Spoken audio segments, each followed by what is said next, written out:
Hi, welcome back guys. This is your friend, the MHA What If with another fanfiction. This is the move of, what if Deku died before becoming a hero?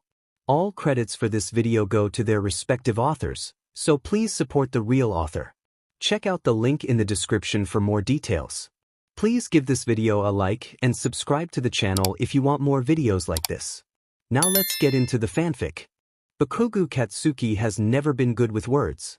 For all of his 14 years, he'd never used his words in a constructive way. At least, not that he was aware of. If he could go back in time, he'd definitely slap his younger self. Catch, Deku! A ball hits Deku's face. His 4-year-old smile twists into one of pain, and he begins to cry. Kei-Kachin, that hurt. Deku blubbers. Oh whatever, it wasn't even that hard. Weakling.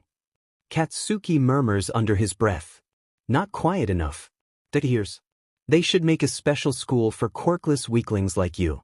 We don't want you here.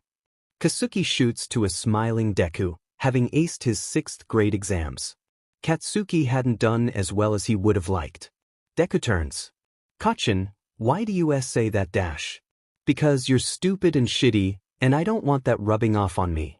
I'm not dash, Deku shrunk inward, eyes filling up with tears.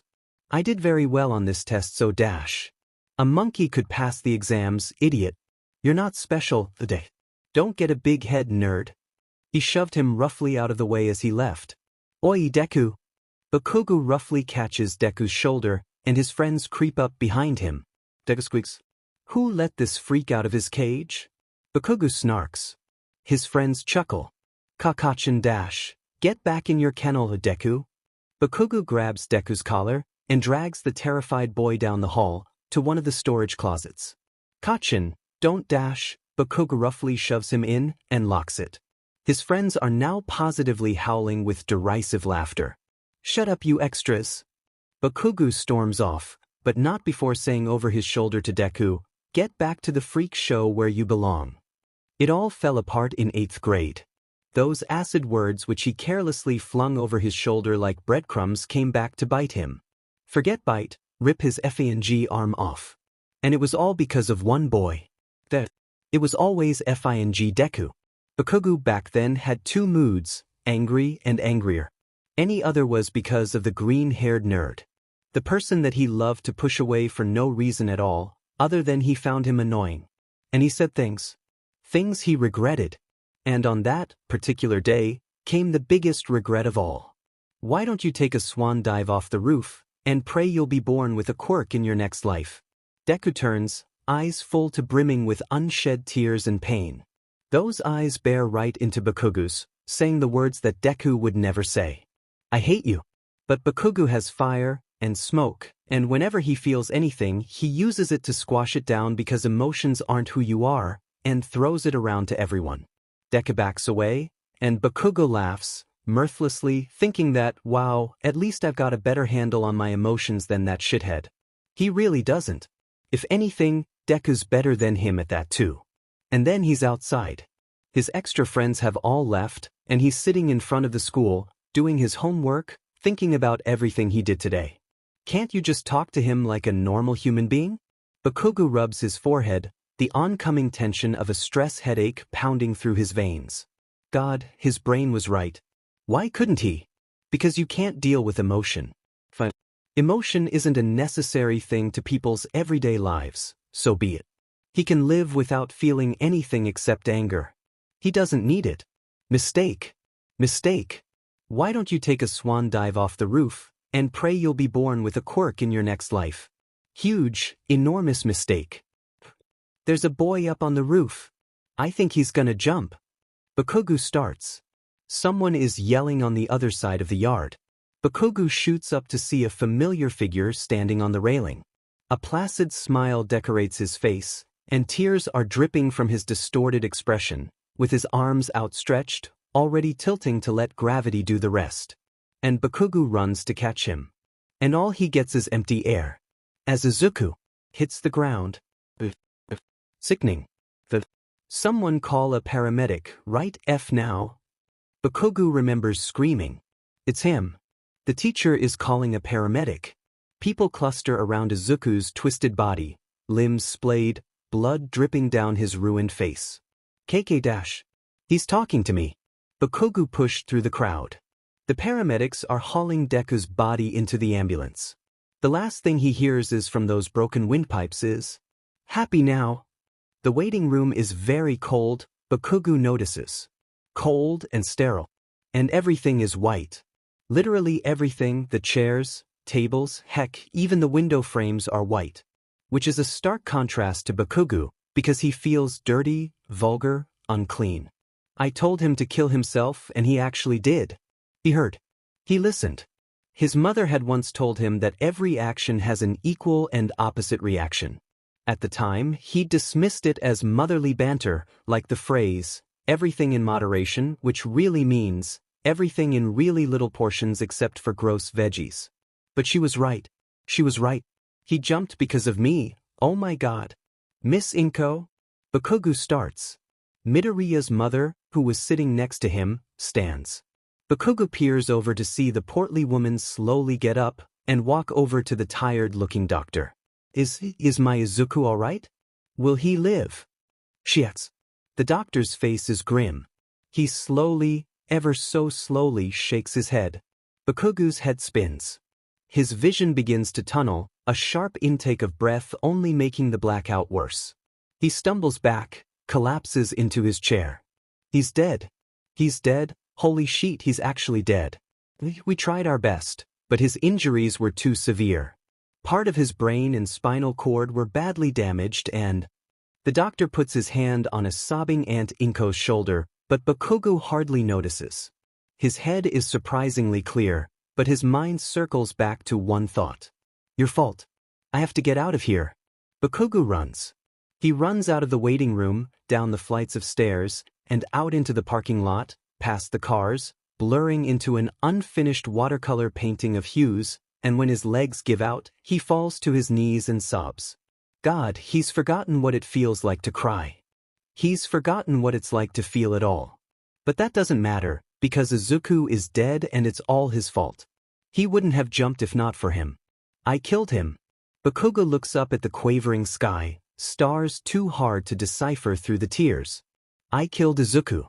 Excuse me? Bakugo turns. The old lady who lives near him is walking out of the hospital, red scarf around her neck. She looks concerned. Young man, why are you crying? Bakugo sniffs. He tries to get his rampant tears under control. Nothing. Nothing.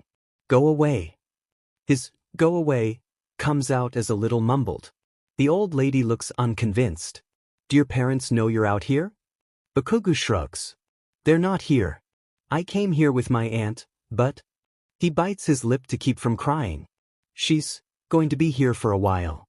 The lady nods. I'm Kureha Yurishiro. Do you need a ride home? Bakugo wants to shove her away. But part of him doesn't have the strength to. I notice we live by each other, and I thought it's be convenient for you. You don't look like you particularly care to go back inside. Sure. Bakugo mumbles. That'd be great. Thanks. The car is old, and smells like yakitori. Bakugo doesn't actually mind that much. Why were you in the hospital? Bakugo asks quietly. My husband's had a slide and I came to check in on him. He's doing all right. You. She turns, a bluish-purple eye piercing into him. There's a flash of green. In the rearview mirror for a second. Bakugo thinks he's imagining it. My friend got hurt. Bakugo clenches his fists angrily. He didn't want to say it. Saying it would make it real. He didn't make it. A single tear traitorously slips down his face. Oh. Kureha turns to look at the road again. I'm sorry. It's okay. They don't say anything for the remainder of the ride. Bakugo doesn't go back to school. There was only a month left, anyways. No one was missing him. Probably. He sits in his room most of the time. He hardly comes out. He hardly eats, doesn't bother with hygiene, and doesn't sleep at all. Deku is dead. Deku is dead. He's repeated the word dead so many times in his head that it started to lose its meaning. Saying a word over and over again makes it sound funny, like a foreign word. Bakugo's glad for that effect. It makes the word lose a bit of its impact. Deku is dead. Bakugo curls further into the ball that he was contorting himself into, despite aching and protesting limbs. He smells, but he's long stopped caring. He's forgotten what day it is. They all blend together. I killed Deku. That was the thought that came back to haunt him. He was directly responsible for the death of another human, particularly he wanted to apologize to, but never did, and now he never will. The regrets. Many things he'd wanted to say and do for and with Deku. Apologize, mostly. Feelings he'd suppressed had all burst loose in that parking lot, and now he was just trying to rein them together. All the feelings were coming right at him, at a speed he wasn't used to. He doubted he'd ever would be. 9 years of emotional suppression is just too much, and Bakugo has overloaded. Part of Bakugo wishes he would just die in his sleep. He'd deserve it. But while most of his brain was saying no, don't die, a dark, recessed part of his brain was saying that death was too mercifully quick. I killed Deku. I am responsible for another person's death. Katsuki? His father creaks open the door. Bakugo turns to face him. The few times his parents had tried to help, it was either his mom or both of them. Never just his dad. His dad didn't talk much. What? Bakugo grunted, voice raw from lack of use. Nothing. Just came to check on you, sport. His dad sat down on the bed. If you're going to try and say something corny to make me feel better, it won't work. Mom tried. His dad sighs. I won't. I just wanted to see if you were still alive. I wish I weren't. His dad fidgets a bit. It's CKD that he'd inherited his dad's social awkwardness and his mom's temper. Bad combo. The uni entrance exams are soon. Forget it. Bakugo turns away from his father. This has been your dream since you were little. I know, it's just, I'm no hero. I don't deserve to be there. His dad quirks an eyebrow. What makes you say that? My parents don't know they raised an a-hole. Nothing. Not going. He turns around and put the pillow back on his head. Well, they are coming up though, so. He stands up and places a letter on his bed. In case you change your mind. It was a letter. About the test. Your mother and I think you should go back to Dr. Sumika. That I don't need a mother FANG therapist right now. What I need is for you to leave me alone. His dad sighs and leaves the room. The room was quiet for a long time after that, as Bakugo struggles to make up his mind. Go or no? He mutters. He shouldn't go. He doesn't want to go. But a little voice in the back of his head won't leave him alone. To hell with it. He yanks open the door and shouts to the whole house. All right, I'll go. You motherfuckers happy? His dad smiles slightly. That's my boy. He says softly, smile widening. Oh, and take a shower, his mom interjects. 'Cause you effing your rank. Bakugo feels as if he should be nervous. He isn't. Not really, at least. He's grown a little numb to outside things. It's as if he's retreated inside himself. It's February. He's been a vegetable for a while now. After a few visits to Dr. Sumika, some time to cope, and his parents trying their best to help, he's starting to function again. The storm inside his head hasn't lessened, but he's learned his way through it. He can navigate. He's not stuck in his catatonic state. The good thing is he can function and leave the house more. The bad thing is reality has set in. It just felt so unreal the first weeks. That an ever-constant presence in his life had suddenly vanished, the yang to his yin, as overly poetic as that sounded. But now he was gone, and despite all his words, saying that he'd be better off without him, Bakugo felt lost. Like someone blew out his torch in a dark cave. He was dead. It might not have hurt so much if it weren't for the fact that it was partially his fault. He stays up, just thinking, replaying the scenario over and over. Bakugo runs to catch him. But he's not fast enough. And Deku hits the ground. If he thought about that at night when his eyes were closed, then it transformed into dreams, where he chases Deku down the school halls, and Deku laughs as Bakugo tries and fails to catch him. And he wakes up on the floor, in a cold sweat. Is this what it was like to lose someone? Bakugo hates it. Mostly, he reflects on his behavior. All the arrogance and anger, directed at one boy, one who irritated him, simply because he couldn't tell what he felt towards him, so he bottled it all up instead. He was no hero. He was a villain.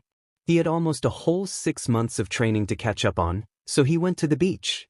He'd train himself into a stupor until exhaustion took hold and he'd collapse onto the sand, or his dad would show up and take him home. One day, early in the morning, he went to the beach to run. He was getting to his usual area when he stopped. A familiar green head was sitting on a picnic blanket, a basket next to her. "Aunt Inko?" Ms. Midoriya turns. She seems to have aged 3 years in the short 6-month PRD. Bakugo hasn't seen her since the day in the hospital. "Katsuki?" She sounds just as confused as he was. "What are you doing here so early?" he asked. "Oh well, I was feeling down and I thought I'd have a picnic here. It was..."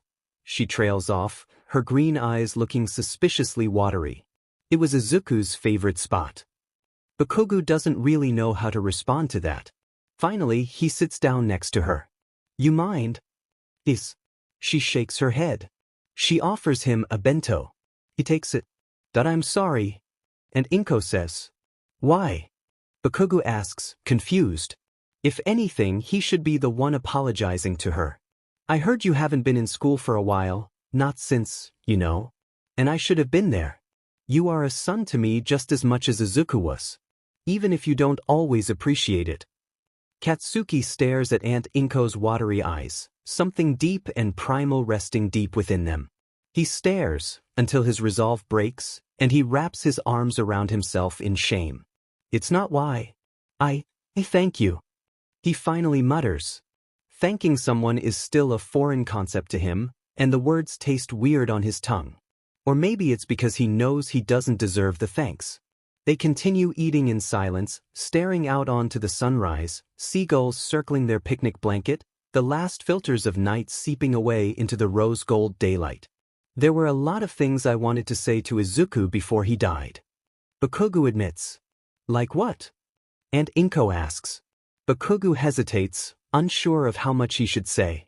This is Izuku's mother after all, and he doesn't want to shatter the tentative peace between them. "Your haircut is silly," he mummers. Aunt Inko breaks out into a laugh, though it sounds a little watery. "And I could see your answers during the big final test, and I copied off of it, and I never apologized. And that you have a really nice singing voice, so stop bashing yourself. And I actually don't mind when you call me Kachin." And dash. Bakugo stops talking to compose himself. He knows if he says anything else, he will break down completely. But he at least wants to get these words out, even if they make no sense to anyone who isn't him. "I'm sorry." He chokes out, tasting defeat, guilt, and shame, emotions he's become all too familiar with. "Katsuki, what do you have to be sorry for?" And Inko asks, confused. Bakugo doesn't answer. He doesn't want to. They finish their breakfast in silence.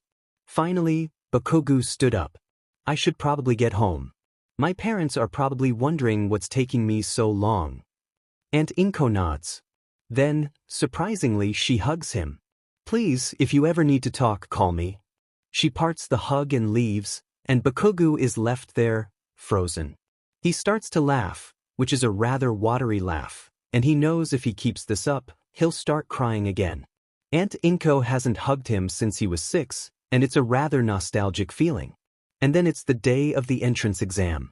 Bakugo forces himself to get up early, and it's not something his body is used to. His limbs feel like lead. He doesn't eat much breakfast. Instead, he tries to push down the lingering nausea in his stomach and convince himself that he will be fine, that he doesn't have anything to worry about. The car ride is pretty quiet. His mother looks tense when she drops him off, and doesn't say much, but turns to face him when they arrive. "Do your best, Katsuki. And even if you don't get in, I want you to know that we're proud of you." Bakugo nods and risks a smile. But as he's climbing out, his mother says something that stops him in his tracks. "I think that Izuku would have been proud of you too." Bakugo WHPs his head around so fast, he can hear his neck joints crack and snap, but his mother's already closed the door and is driving off. Bakugo is left there with a bag in his hands, and a head filled with a storm that's just been unleashed in his brain. Proud? of him? Bakugo slowly turns, mind still reeling from this sudden turn of events. He'd thought he'd had control of the ship, but a wave has just hit him, and he's lost control of the rudder. Proud? Bakugo doesn't really register present mixed speech to everyone at the entrance hall. He knows he has to destroy the robots, and there was one that was worth 0 points, but he doesn't know which one it is. Proud? And then he's there, standing with a huge crowd of people, right by the entrance to one of the fake cities.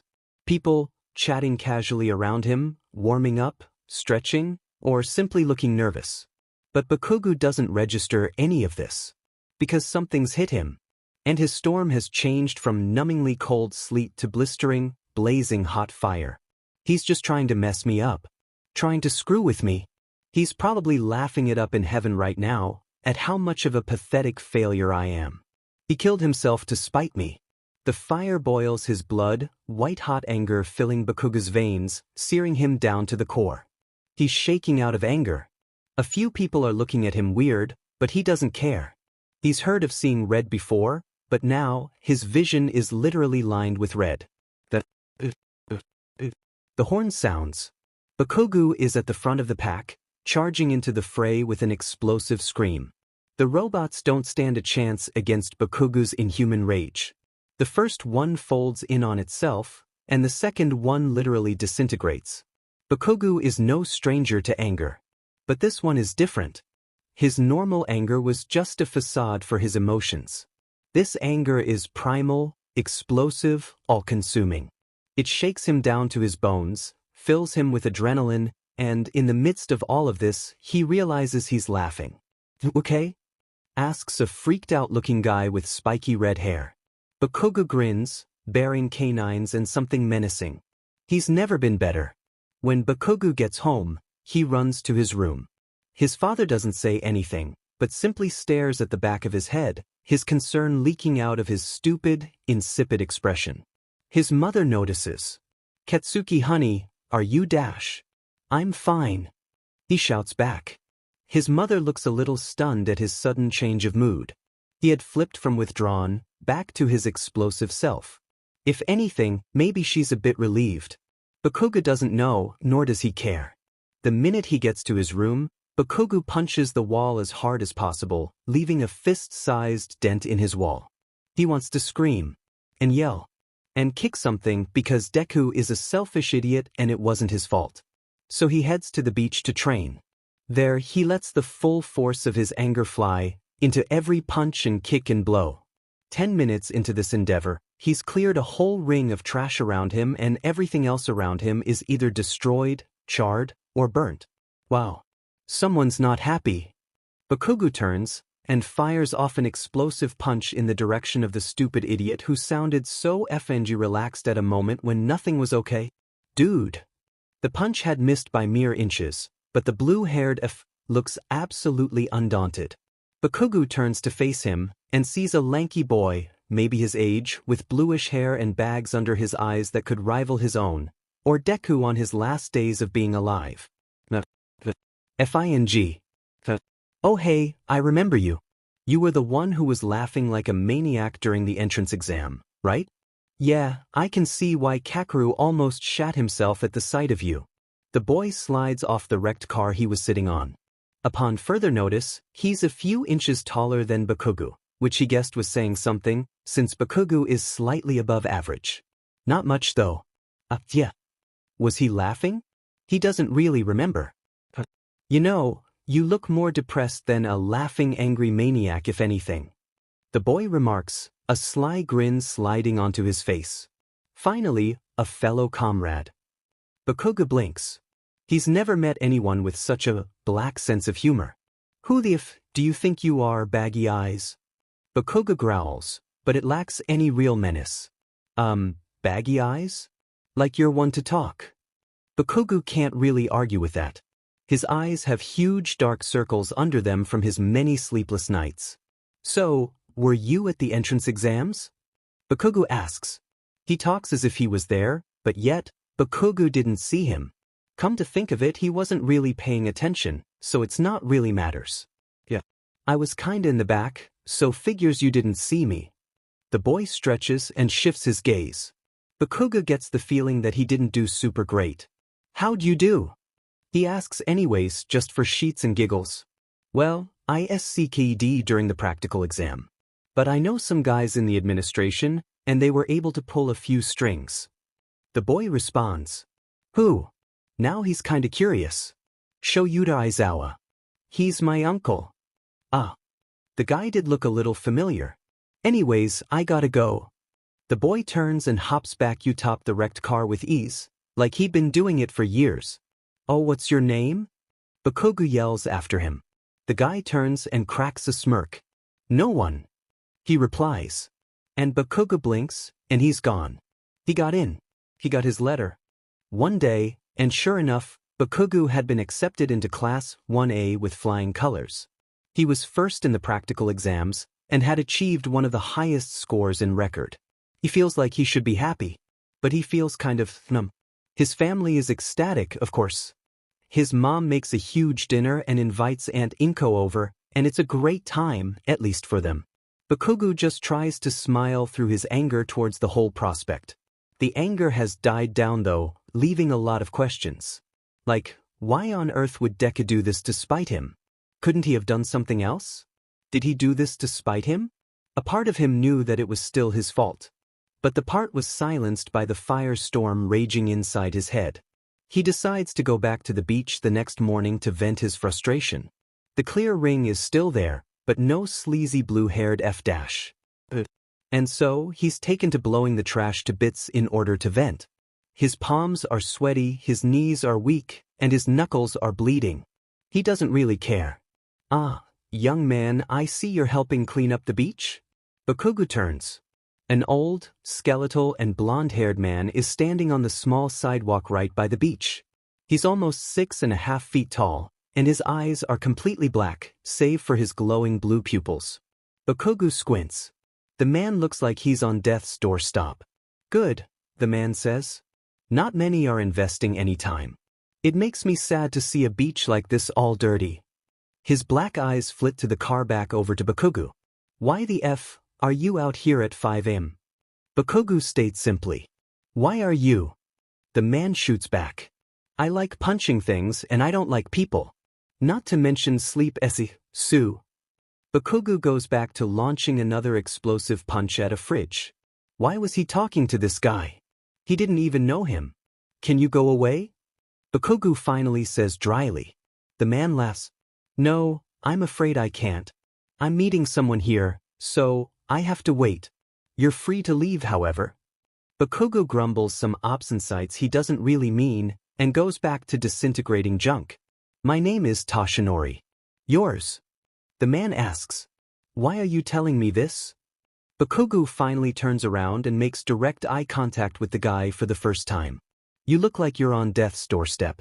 If you're looking for some sad kid to spend your last days with, then I'm not the right guy. Find someone who actually knows what the F to do with himself. Bakugo turns away, not wanting his eyes to betray how lost he was feeling right now, much less to a complete stranger. The man, Toshinori, doesn't look taken aback by Bakugo's harsh words. If anything, his eyes shine with pity, exuding out of his entire being. Bakugo wants to punch him. I'm Dash. He realizes he should maybe apologize for being rude. Sword Dash. The words get caught in his throat, and he wants to cry and scream, the familiar rush of emotion overtaking him. But there's a random old guy in front of him, and that'd be really weird if he just broke down right then and there. Bye. He turns to run back home, but he catches Toshinori's next words. Don't worry, young Bakugo. We'll see each other soon. There's a whoosh of wind above him, just as Bakugo registers that the guy knows his name. And Toshinori is gone. Damn it, what is with mysterious cryptids vanishing in front of me and this beach? Bakugo's mom takes him uniform shopping. It's a quiet ordeal, mostly with her cutting in from time to time and telling him how proud she is. Other than that, she doesn't say much, simply asking him what he likes and if it fits and whatever. Bakugo doesn't say anything. He doesn't have to. The anger in his stomach has been replaced with churning, constant anxiety, as if someone was going to start accusing him of being Deku's suicide instigator, and he'd have to defend himself any minute. Neither the sleazy blue-haired F- or Mr. Toshinori, the blonde cryptid, have showed back up on the beach. Bakugu's happy and sad for that. On one hand, no one's bothering him. But on the other hand, well, no one's bothering him. After Deku's death, Bakugu had suddenly realized that the world did not revolve around him, contrary to what he believed. And what's more, he might not even be the main character of the story of his generation of heroes. He might have killed the protagonist. Stupid. He did this to himself. I had nothing to do with it. His hand is shaking as he fills his cup of water at the sleazy Italian chain he's at. Liar. The cup hits the ground with a loud thunk and breaks into a million tiny pieces, reflecting the face of a sad and scared boy that Bakugu has become. He almost doesn't recognize himself. Katsuki? His mother runs over to see him staring blankly down at his broken cup, water pooling onto the floor and soaking his shoes. Oh no, I am not paying for this cup. She growls. Bakugu shifts tensely. Can we go now? He asks, voice raw from disuse. His mother looks concerned. He stares at a clothing rack, refusing to meet her eyes. Okay. She says finally. She doesn't ask what's wrong. She doesn't have to. Yagi's running out of time. He knows he doesn't have much time left to choose his successor. He's desperately searching, but he hasn't found anyone. The box of his favorite American takeout food trembles in his hands. The food doesn't taste as good as it normally does. He's on a time limit, he knows it, but he doesn't know who to give it to yet. Every time he's talked with Nedzu, he's brought it up. Aizawa gives him questioning glances, his eyes saying what his lips do not. Even Torino's concerned, actually going as far as to call him. If that wasn't a surefire sign he needed to hurry the hell up, then he didn't know what was. He's so concerned with his predicament that he doesn't notice he's walking at a rapid pace towards a young boy before they've collided. His box goes flying. The bag the young man is carrying drops on the ground as the kid tries his best to get his stuff together. My fault. The boy doesn't answer. He doesn't need to. It's the boy. The one from the beach. Granted, Yagi already knew that Bakugu Katsuki was going to be the odd one out at UA. The fact that he was brash, rude, and sullen would stick out like a sore thumb in a class full of optimistic heroes. Which was why Yagi hadn't been able to get the boy out of his mind. It was the eyes. His face radiated anger and disdain, but his eyes were different. They held some form of unspeakable suffering, as if he had some silent burden to carry that no one else could. Yagi was familiar with that expression. He'd looked like that too when Nana died. Thank you, young man. Yagi says, but Bakugu's still staring at him. Skeletor. He mumbles, mostly to himself. Yagi raises an eyebrow. Skeletor? He says. Bakugu goes red in the face. Sorry, that's what I've been calling you in my head. He shoves Yagi's box back into his hand and power walks off in the direction of the exit. Sorry about that, OKB. He practically runs out the door. Yagi is a little surprised. He's heard reports of this child's brash, abrasive, and rude personality, but he didn't seem like that at all to Yagi. He seems withdrawn. If anything, a bit shy. Yagi sighs. What an odd boy. The fated first day. Bakugu isn't the most ready person in the world to start at UA, but he feels alright. Alright enough to function. He takes coffee with him anyways. He's running on about 5 hours of sleep. The walk is relatively short. It's a sunny, yet cool, day, so he's not roasting in his stupid uniform. Who came up with the idea of ties, anyways? Bakugu thinks, unraveling the tie and sticking it in his bag. Ties as he... Then he's there. UA looms over him like some intimidating giant. All the anxiety he's compressed in his gut comes spilling out right now, and he's jolted back into his body, into the situation. I am at UA. The nauseous feeling subsides and he walks in. It's just as clean as he remembers. The walls are decorated with awards from other students and windows. A lot of windows. Bakugu's actually kinda glad for that. It makes him feel less claustrophobic. The trees and scenery make him feel better? Not the right word, but whatever. He's at UA. Now is the time for leaving the past behind him. A flash of green swishes by him in the window. Bakugo jolts and turns around quickly. It's just him. Like the knight in Kuria's car. God fing damn it. Bakugo was never the MSTR of subtly. But today he does not want to be noticed. He creeps into the classroom quietly, trying not to be too conspicuous, but then he spots a familiar head of purple-blue hair at the back of the room. Cryptid. The blue-haired cryptid guy looks up from the book he's reading to look at him. He looks just as tired as that day on the beach. Oh, it's you. He goes back to reading his book. Bakugo blinks. He then realizes that the whole class is staring at him. Do you? A pink-haired girl sitting on her desk asks. Know him? Mr. Explodaboy tried to kill me on the beach. Cryptid guy cuts in before Bakugo can put in a single word edgewise. You what? Another student stands up, with thick, square glasses, looking horrified. He surprised me, and I might have sent an explosion at him. But I was training. He defiantly sticks his chin up and crosses his arms. If he'd just approached me normally, then I wouldn't have accidentally almost sent him to the hospital. He turns, with some effort, and looks at Cryptid Guy. Sorry, by the way. He mumbles. He's still not used to apologizing, since he's not used to things being his fault. Whatever, he can SCK it up. Whatever, man.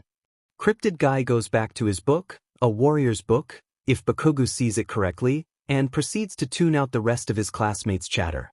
They seem to be ignoring him. That's okay. He takes a seat in front of the Cryptid Guy, and puts his bag down. You're not still here? Cryptid Guy looks confused. You seemed angry at me. No, just confused that you're here. I figured. Bakugo cuts off a rude retort that he shouldn't say, that's second nature to him. That I wouldn't get in. Bakugo looks back up and nods. Yeah. You seemed like the exams really F'd you up or something. They did. He tucks a loose curl. He looked as if he was going to ignore everything related to the exams that Bakugo threw at him, so he changes the subject. How'd you disappear on the beach that day? The Cryptid Guy looks at him funny. My quirk. He mumbles. Bakugo thought he might be quirkless, but he didn't want to ask. It felt weird. What's your quirk? Bakugo asks quietly. Mind control. He mumbles, like he's afraid to answer. Oh, neat. Bakugo looks at the clock, and back at Cryptid Guy. I'm Bakugo Katsuki. I knew that. Cryptid Guy replies. He sounds almost surprised. About what? Shinso Hitoshi. He mutters and sticks out his hands. His nails are chewed down to stubs. Bakugo shakes it. Hey! Everyone turns towards the speaker of the words. The voice is low and gruff, like he hadn't slept in a week. Slowly, everyone's gazes trail down to see a 20-something-year-old man, laying in a sleeping bag. Drinking a Capri Sun. What in the fresh TDY? Bakugo mumbles to himself.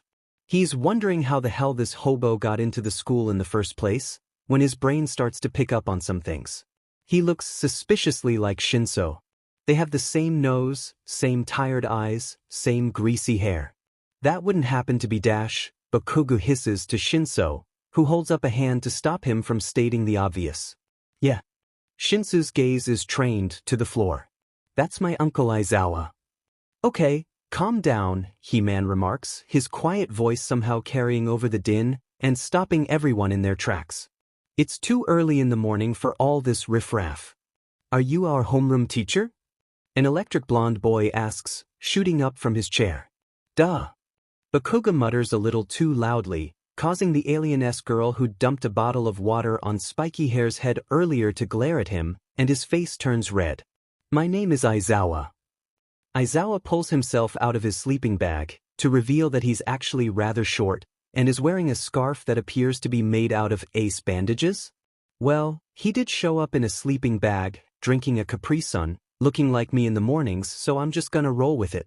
Once you're all done with, he gestures to the mess that the class has already made in the short 10 minutes they'd been there, with an annoyed crinkle in his brow. Whatever this is supposed to be, change into your gym uniforms, and come down to the testing field.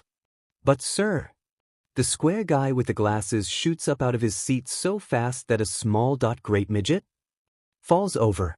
Aren't we supposed to be at orientation by 9? The whole class glared daggers at Square Man. No one wants to go to the orientation, not really. Bakugu agrees. Orientations are boring as hell, and he'd also rather not have his but go numb from sitting there for 3 whole effing hours. At this school, teachers teach however they want to. And in my case, I think the orientation is a waste of time. The class heaved a sigh of relief before one of the girls was that a floating skirt. Exclaims, "I know, right?"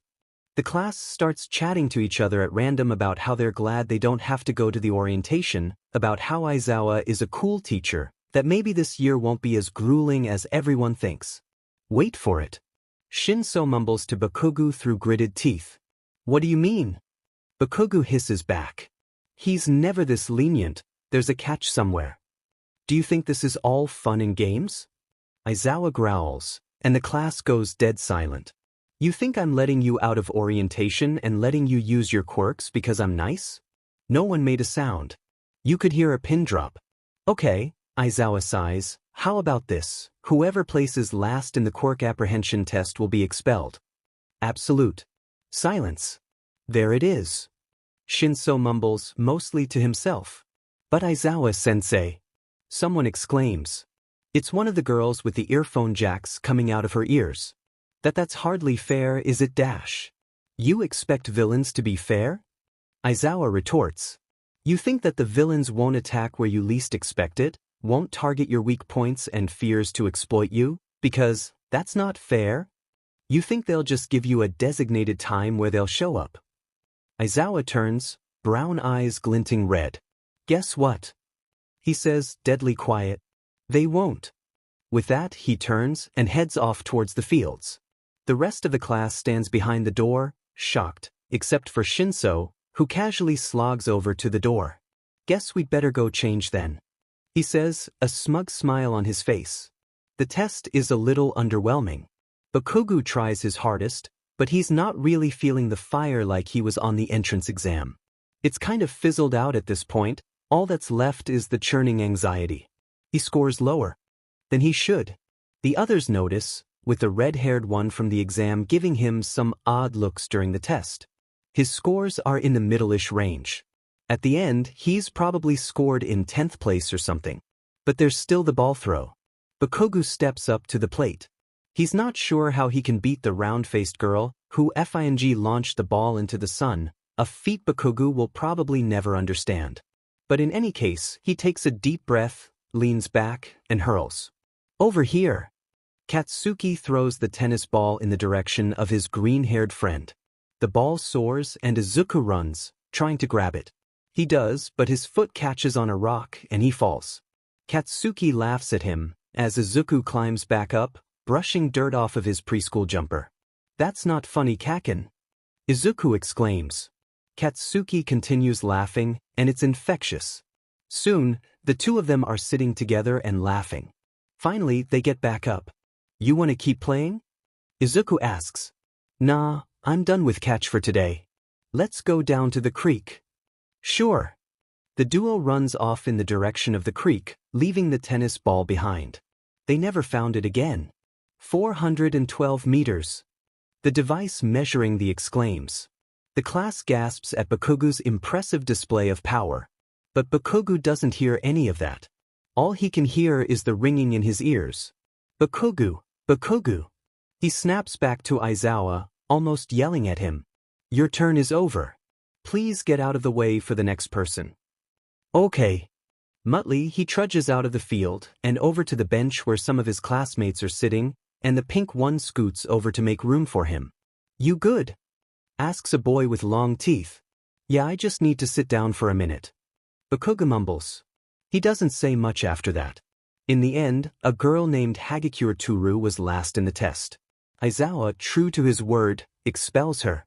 That's gotta be really disappointing. Shinso points out, as he and Bakugu watch a dejected Hagakure leave the room with her stuff. After all she must have done to get into the school, only to be expelled. I bet her parents are gonna be sad at the school. Bakugu replies. He feels kinda bad for her. What if it had been him? Whatever. He doesn't even know her, so it's not like he cares much anyways. You wanna walk down with me to the bus stop? Shinso asks almost shyly. What? No one's ever asked Bakugo if they wanted to walk to a bus stop. Well, except for. Sure. He replies. So the duo walks down to the stop. Bakugo has the nerve to ask what the book Shinsu's reading is about, and is treated to a 10-minute ramble. Bakugo kinda follows, but not really. See you tomorrow, Explodo Boy. Shirnu says as he climbs onto the bus. Bye. The bus pulls away in a cloud of smoke, and Bakugo watches it all the way down the street. How was your first day? His mom asks when Bakugo gets home. He thinks about his classmates. Shinso the cryptid ranting about warrior cats. Their teacher rolling up in a sleeping bag, drinking a Capri Sun. Hagakure's expulsion. Kind of underwhelming, actually. Bakugo replies. His mom laughs. I'd like to hear this. Bakugo hesitantly obliges. Bakugo hopes and prays that the next day will be significantly less stressful. With the pressure of being expelled, and the fact that Aizawa is a total douchebag, not that he's ever say that to him, the guy is terrifying as ball, and the load of homework they somehow managed to get assigned on the first day? Bakugo kind of wishes he had stayed at his old high school. Being a hero is cool and all, but is it really worth that much homework? Yes, a small part of his brain replies, yes it is, and you deserve all this work you need to atone. Atonement is probably what's keeping Bakugo from curling up into a ball and simply staying put when his mom comes to wake him up. He pulls himself out of bed with great effort and starts his morning routine. On the way to school, Bakugo stops by the park. He had made sure to leave early, since he didn't want to be late, but it was for a different reason. The old hideout that he and his friends had made back in grade school was still there. The sticks that held up the roof made out of leaves was still intact. The dusty cooler that had been abandoned on Dabo Beach sat unused in the corner, and out of the corner of Bakugo's eye he can see a small plastic bag tucker carefully into a corner behind the old willow tree the fort was set up in. Bakugo pulls it out. It was a small deck of collectible hero trading cards. There are only about 7 in there, but they all seem to be pretty rare ones. Midoriya's small deck. The deck of hero cards that he wanted to start collecting. The ones that came from the Pocky boxes. Bakugo remembers why they're here. Deku had left them there and came back to get them, but that was the day Deku was kicked out of the fort. There was a scuffle that ended in Bakugo hitting Deku with an explosive punch. He remembers the small scar it left on his lip that stretched out when he smiled.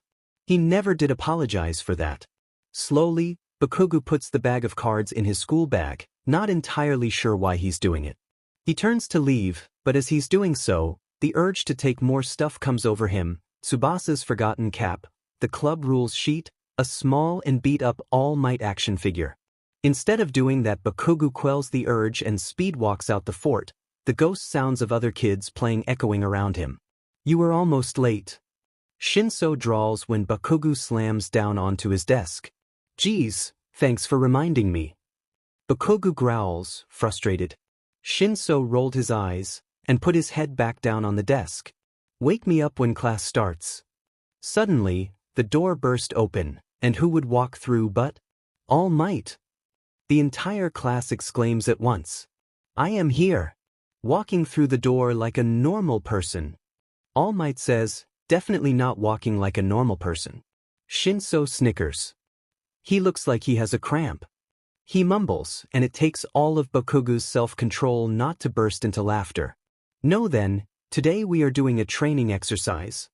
He says, and the entire class cheers, except for Shinosu, who mumbles ori, and goes back to drooling on his desk.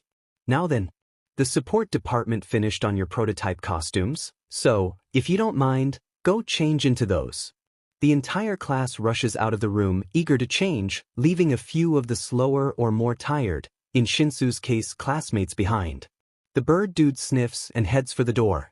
The path to heroism is paved with beaten foes, some of which are friends. He says, to absolutely no one. Another guy, who looks really weird with rocky skin and big eyes, shrinks in his seat. Yes, you come one. The boy slinks towards the door, looking petrified. The Birdman, who seemed to be waiting for him, places a hand protective on his head. Fear not, he starts. For the quiet ones are always underestimated. Which leaves Shinso, who is bobbing sleepily towards the door, and Bakugo. Bakugo looks as All Might, who is heading after the others. Have I, Bakugo starts, feeling unsure of himself, met you somewhere? All Might turns, a look of surprise flitting across his face. No, I don't think so. Unless it was on TV. He says assuredly. Yeah, but Bakugo trails off. He can't exactly place the familiar feeling, but he feels like he's met All Might before. He's sure of it. Never mind. Bakugo shuffles out the door, but stops when All Might places a huge hand on his shoulder. Young Bakugo, this isn't a death match. Stop looking so gloomy. You're here to learn, right? Typical teacher behavior. I guess. Bakugo grumbles, a sinking feeling in his stomach that this was going to go horribly wrong. Something that Bakugo hadn't estimated. Grenade gauntlets are heavy. His arms strain with the weight of the cumbersome gauntlets as he walks out of the changing rooms onto the training ground. He takes note of everyone else's costumes, some ranging from cool earjack lady looked badass as hell to stupid okay great boy, why would you put a diaper on your costume? To anything in between. Ponytail please, no one wants to see your melons, stop showing off so much skin. You all look great. All Might exclaims when he sees them.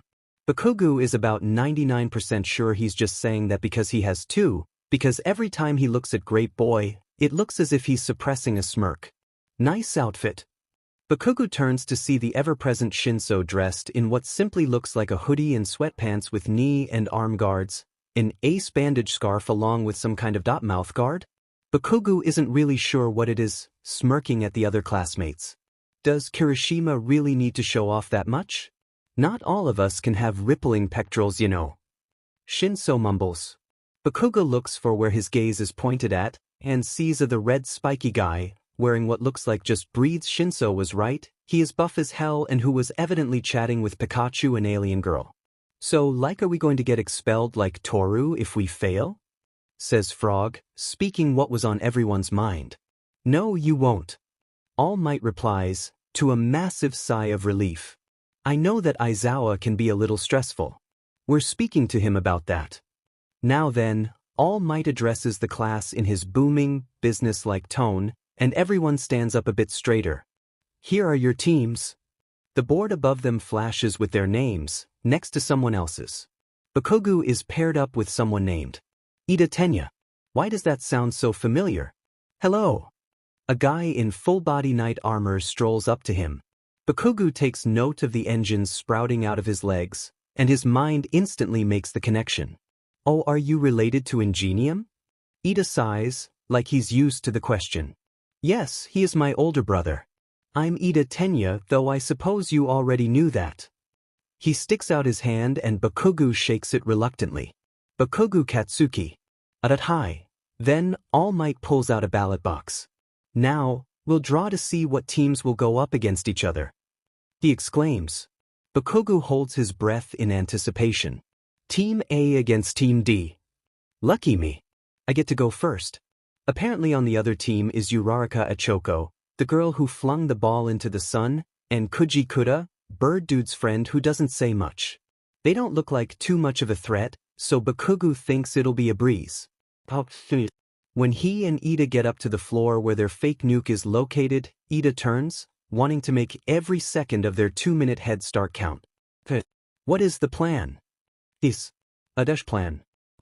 What was the plan? Oh yeah, beat the snot out of the other two. I'm going to fight them. Bakugo turns to the exit. Don't get in my way. But not head on. You hardly know anything about their quirks, isn't that a little brash? Yeah, Bakugo starts, turning back to face Ida's metal mask, but brash is kinda my thing. Stay here and guard the bomb.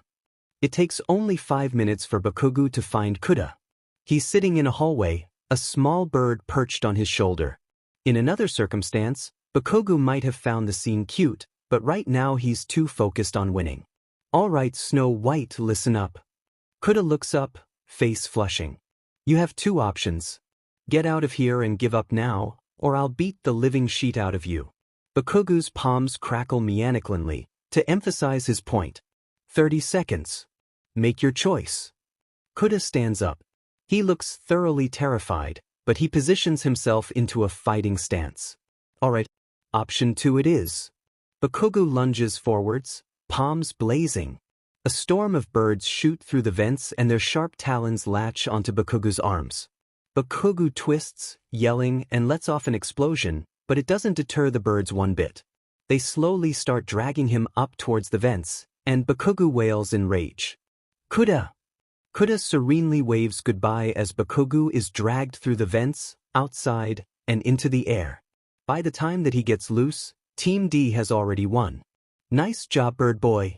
Pikachu remarks as Bakugu storms back into the control room, covered in scratches, fuming. Shut up or I'll rip your ball off and stuff them down your eye sockets, Bakugu retorts, but it lacks any real bite. He's too busy being ashamed at being beaten by Kuda that his brain doesn't realize Ida is lecturing him until he's tapped on the shoulder. Bakugu, are you listening? Ida says loudly. Bakugu flinches. What yeah? That was a very irresponsible and impulsive thing to do. On the field of battle, where you don't know anyone else's quirks, teamwork is important. You have to stay together. I was defenseless without you because Uraraka's quirk left me in a vulnerable position. You must always look after you teammates. Ida goes on like this for some time, the other matchup being drowned out by Ida's insistent lecturing. When he's finally done, breathing for breath, how often does that guy need to breathe? Did he even take a breath during that whole spiel? Bakugu isn't listening. Instead, he's looking at Kuda, who looks thoroughly mortified that he was the cause of this whole chain of events. Bakugu gets up, ignoring Ida's hand chops in his direction, and walks over to Kuda. Kuda flinches when Bakugu gets over to him. He looks like he's prepared for yelling, or a rematch, which is what Bakugu wants to do. But a smaller part of his brain takes over. He places a hand on Kuda's shoulder. You fought well, he says, voice gravelly. Good job. Kuda looks shocked for a minute, then his face flushes a bright red from the compliment. He signs a quick thank you, which Bird Dude translates, and goes back to scrolling through Pint Rest. After the day is over, All Might addresses them with a speech. You all fought well today. I can see you have areas to improve on Dash. Okay, he's definitely eyeballing him Dash. But overall, I think you are all well suited to the hero course. Congratulations. Shinso, Bakugu, and Kuda all end up walking to the bus together. Bird Dude, whose name is Tokoyami, would have joined them, but he had to stay after school for some extracurriculars. Kuda doesn't say much, and neither does Bakugu, so Shinso ends up doing most of the talking, mostly ranting about photography and how cool Kuda's quirk is. You would, like, sneak a horde of bugs into your enemy's house or something Dash. He stops at the horrified look on Kuda's face. What's wrong? Kuda signs something quickly, and Shinso translates to Bakugu. He doesn't like bugs, he explains. Ah. Bakugu replies. I can't blame you. Bugs are creepy little fuckers. That gets a smile out of Kuda, and Bakugu feels a flush of happiness in his chest. Shinso gets on the bus and Kuda walks home in another direction. It's just Bakugu again. He stops by the fort one more time.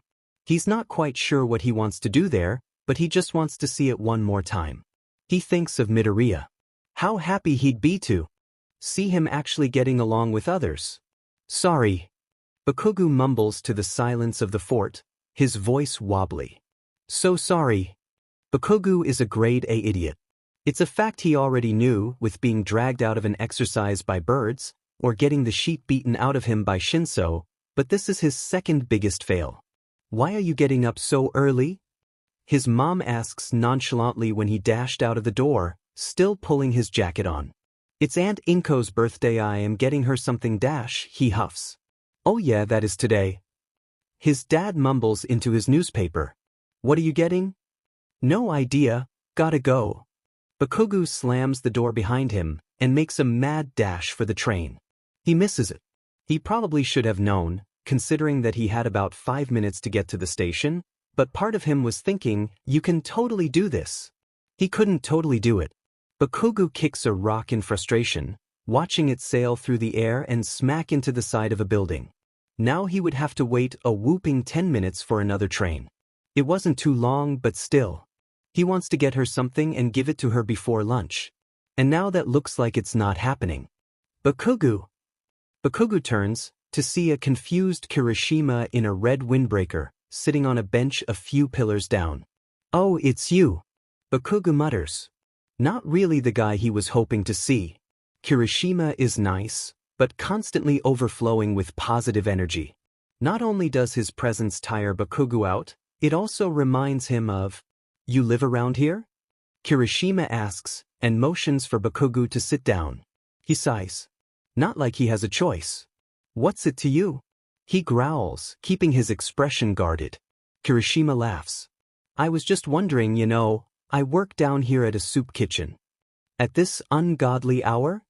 Bakugo asks. Kirishima laughs again, laugh full of sun and happiness, and not a trace of derision at all. Bakugo looks away, because talking to Kirishima is like staring at the sun. He doesn't want to go blind. "Well, it's only for a few hours," he says, shark teeth curved in a smile. "The kitchens are open 24/7, but it's kind of understaffed. I try and help out as much as I can even if it means getting up earlier." "Whatever." Bakugo grumbles, knowing that Kirishima's probably just faking all the niceness to backstab him later. That's how people were. "Hey, Ivy, got a quicker way to get back to my place, and it looks like you're heading in that direction too," he says, face brightening up like a light bulb just went off in his brain. "You want me to take you over there?" Bakugo frowns. He doesn't want to run off with this weirdo, but if it means getting to where he needs to go quicker. It takes Kirishima 4 minutes and a quick conversation with someone at a spare vehicle store for him to come back out with a motorcycle. Bakugo blinks. "You've got a motorcycle?" he says, disbelief pacing his tone. Motorcycles were for badasses. Kirishima seemed too nice to be badass. "No, it's to rookies. But he lets me borrow it from time to time. He works at the soup kitchen too, and we're good friends." Bakugo nods, not really listening. Kirishima hands him a helmet, and Bakugo straps it on. "Hey Spiky, don't you need one?" he asks, as they board the motorcycle. Bakugo's arms circles tightly under Kirishima's armpits. "Nah, I'm fine. I can just use my quirk." And with no warning at all, Kirishima shoots off into the highway, Bakugo yelling bloody murder behind him. It's really nice, actually, the harsh wind whipping away any thought that Bakugo has. The houses blur into a watercolor picture of gray and orange, and the car lights highlight the entire scene. Bakugo almost felt at ease when something strikes him. "Kirishima." Bakugo hells. The redhead turns his head, spikes smacking into Bakugo's face. "Yeah." He yells back. "Do you have a license?" "What?" "Do you have license for the motorcycle? Don't concern yourself with such small details." Ignoring Bakugo's terrified splutters, Kirishima speeds up and rockets down the highway. "Let me get this straight, Dash," Bakugo breathes out, once they had parked at a small shopping mall. "You don't have a license." What the cops don't know won't kill them." Kirishima shrugs, in a very un-Kirishima-like way. It seems like Bakugo has completely misread the guy. "Sue, I assume you're going here?" Kirishima says, pointing to the mall. Bakugo nods curtly. "Thanks for the ride, Spiky." He strides off towards the entrance, but is stopped by a hand grabbing his arm. "I need to do some shopping too. Wanna go together?" Bakugo snorts, rolling his eyes. "No thanks," he says. "I prefer to shop on my own." "Come on, how are you going to get back home?" "And I'm lonely," he whines, flopping over on the motorcycle seat. "Pleasey." "Fine, whatever." Bakugo grumbles, but is kind of appreciative when Kirishima jumps up like an excited dog, almost like he's glad to be with him or something. Which is stupid. They hardly even know each other. "Who are you shopping for?" Kirishima asks, once they buy a coffee from a small shop in the back. "My aunt." Bakugo mumbles, a little embarrassed. It's kind of a childish reason, and the way he says it sounds stupid. "That's so sweet," Kirishima exclaims, earning another big eye roll from Bakugo. "What's she like?" "Nice," he replies tersely, and doesn't elaborate on it. They pass a few more stores, when Kirishima points to a small store in the corner, tucked between a UNQL and a GameStop. "Look." Bakugo squints at the window, and sees an expensive-looking embroidery kit in the window of a shop titled Strings and Things. That? Bakugo has no idea if Inko likes sewing or not. He doesn't want to risk it, but he also doesn't want to discredit Kirishima's observation. That looks a little too expensive. Bakugo mutters. Kirishima shrugs. I can pay for it, he says, and Bakugo's head shoots up. Really? Truth is, expensives were kind of a big problem. He didn't have much money on him to begin with. Yeah. It's not a big deal. It is, actually, but Bakugo doesn't want to be weird about it, so he tries to play it off as nonchalantly as possible. Thanks, I guess. He mumbles. Kirishima sees right through him and laughs. No problem. It's what friends do, right? Friends? Since when were he and Spiky friends? I mean Kirishima stammers, looking a little embarrassed, if you want. No, Bakugo says before he can think about it, that's fine. I was just in disbelief that you'd want to be friends with a walking dumpster fire such as myself? Surprised, I guess. Oh. Kirishima's eyes flit back up to Bakugo's face, a happy expression spreading onto his face. Cool sauce. We're not gonna be friends if you say dumb shit like, cool sauce, though, got it? Kirishima laughs. Got it, he says, flashing the thumbs up. Katsuki, how did you know I did embroidery? Inko exclaims, flustered. Lucky guess, I suppose. He mumbles, embarrassed, looking down at the linoleum carpet. Being in Inko's house felt weird. Like he was disturbing a sacred temple or something. This looks expensive, you really didn't have to get this, she says, looking at the fine metal needles. Bakugo fumbles with his hands. A friend actually paid for it. He mutters. Inko looks up. You have a friend? Bakugo looks back flabbergasted. Inko flushes, realizing what she just said was a little rude. I didn't mean it like that, I just remember you saying once that friends are a waste of. Bakugo smirks sadly at his old behavior. Well, people change their minds. He says. Tell me all about him. Inko smiles. And Bakugo does. A big exercise was something Bakugo had kind of expected to pop up at some point. It was Yue after all. They couldn't keep them cooped up in a class forever. Still, the thought did nothing to ease the concern that is bubbling in his stomach. He'd never actually gone up head to head with anyone who's really on par with him.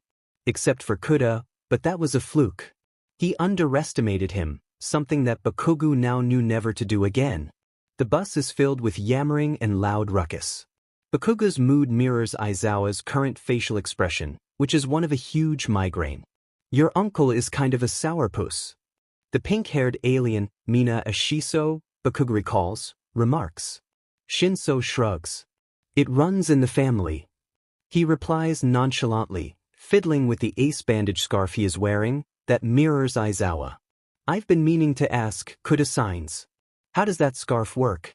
Shinso, delighted at the prospect of knowing something the others don't, quickly dives into an explanation. Bakugo tunes him out, too busy staring out the window and looking at the scenery. How far away are they from the city? It seems like they've been traveling for hours. You know, for someone with an explosion quirk, you're not a very explosive guy. The loud drawling tone of the blonde Kang jolts Bakugo out of his stupor, and he turns to see Kaminari looking at him, along with the flat-faced one-tape dude. He's got no idea, Bakugo hasn't really talked to him. Yeah, Karo. The frog girl, Tsuno, he thinks, replies. You're kind of quiet. Bakugo has absolutely no idea how to respond to this. Is it a compliment? An insult? I guess so. He mumbles.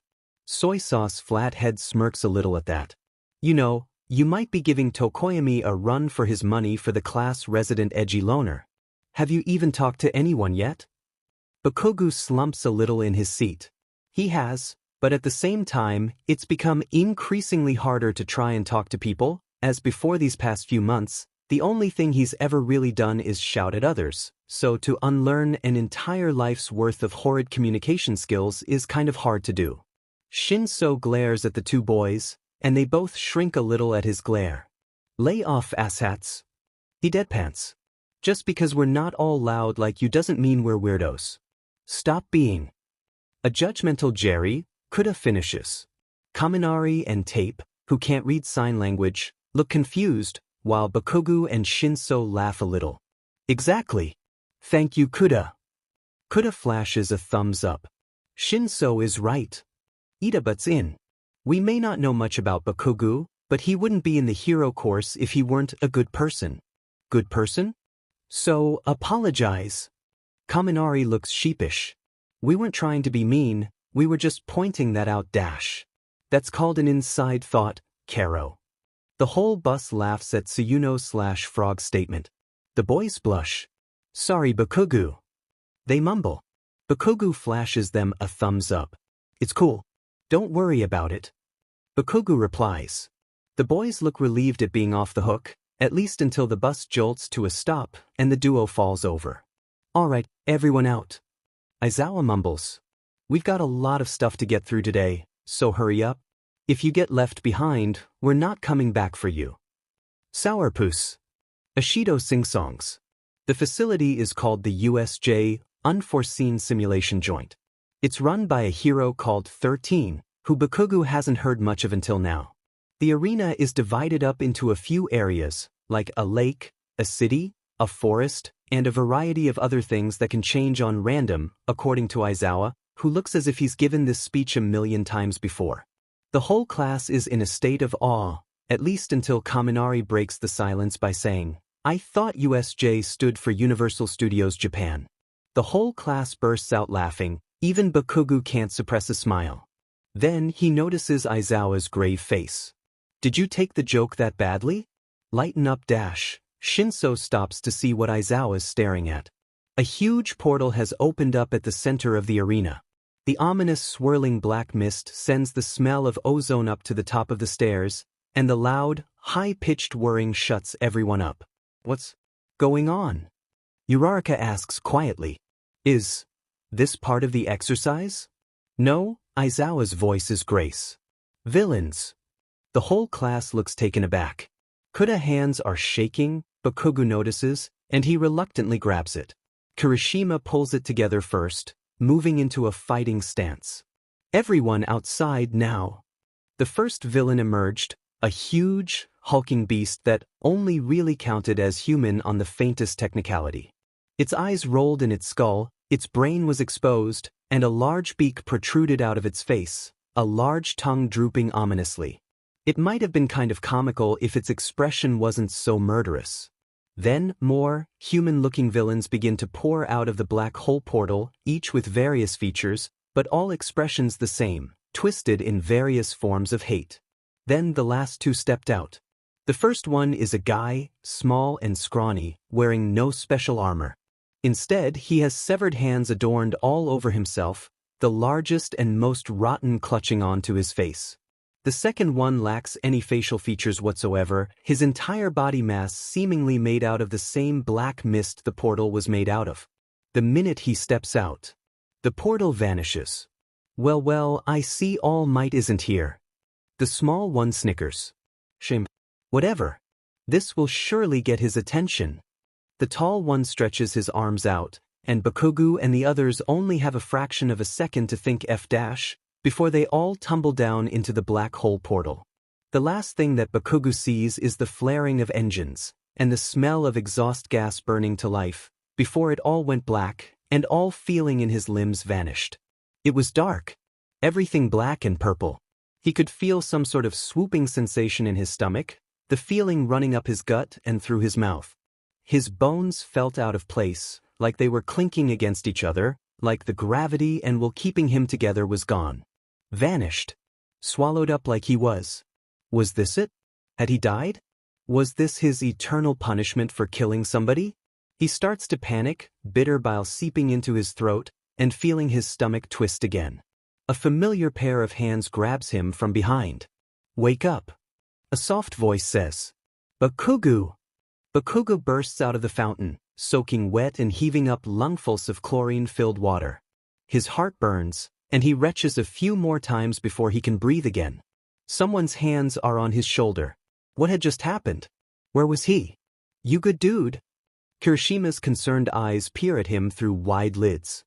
His face is twisted in worry and fear and something else. Bakugo can't really identify what it is. He heaves again, his lungs burning with the phantom pain of almost drowning. Kirishima grabs his waist to steady him.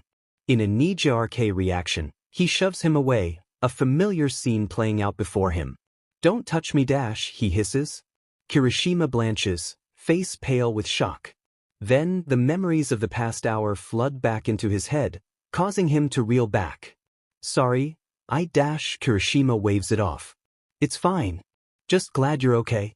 I had seriously thought you drowned or something like that." He turns to survey the area from the baddies. They're laying in some sort of artificial shopping square, the plaster fountain cracked, no doubt from Bakugo's impact. What exactly had happened? He scans his mind, memories fleeting and blurry. The villains in front of us. Black mist. And engine fuel. What did that smoke fucker do? Bakugo growls. "I think that he can teleport people places." Kirishima replies, brushing his hands through his spiky hair. "He split us up, most likely so it'd be easier to dash. Pick us off." Bakugo finishes. Kirishima looks up. "Why yeah?" His tone betrays fear, a slight quiver showing how scared he really was. "What should we do?" he asks, more to himself than Kirishima. "Well, Ida was the only one who escaped the teleportation field. I think he ran to get help." Kirishima looks around again. "And I haven't seen where the others have landed." "Okay, Bakugo says, mind racing with half-formed plans and ideas. "Do you have an idea of where they could have gone?"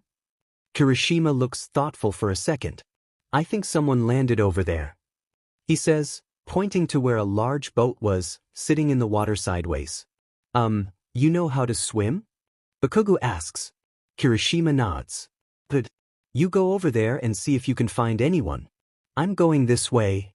He turns to leave, but Kirishima stops him, grabbing his arm again. Bakugo flinches at the sudden contact. "We're not splitting up," Kirishima explains, voice cracking. Bakugo stares him down, but he doesn't back off.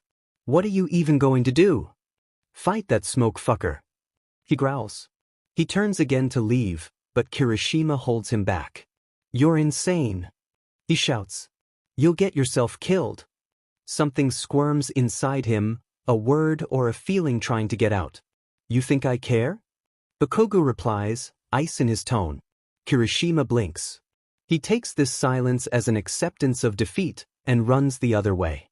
He doesn't care what happens at this point. This is what heroes do, sacrifice themselves. He saw it all the time in the news. Heroes dying. Heroes getting killed saving someone else. The real meaning of heroism was not being afraid, no matter what may happen to you.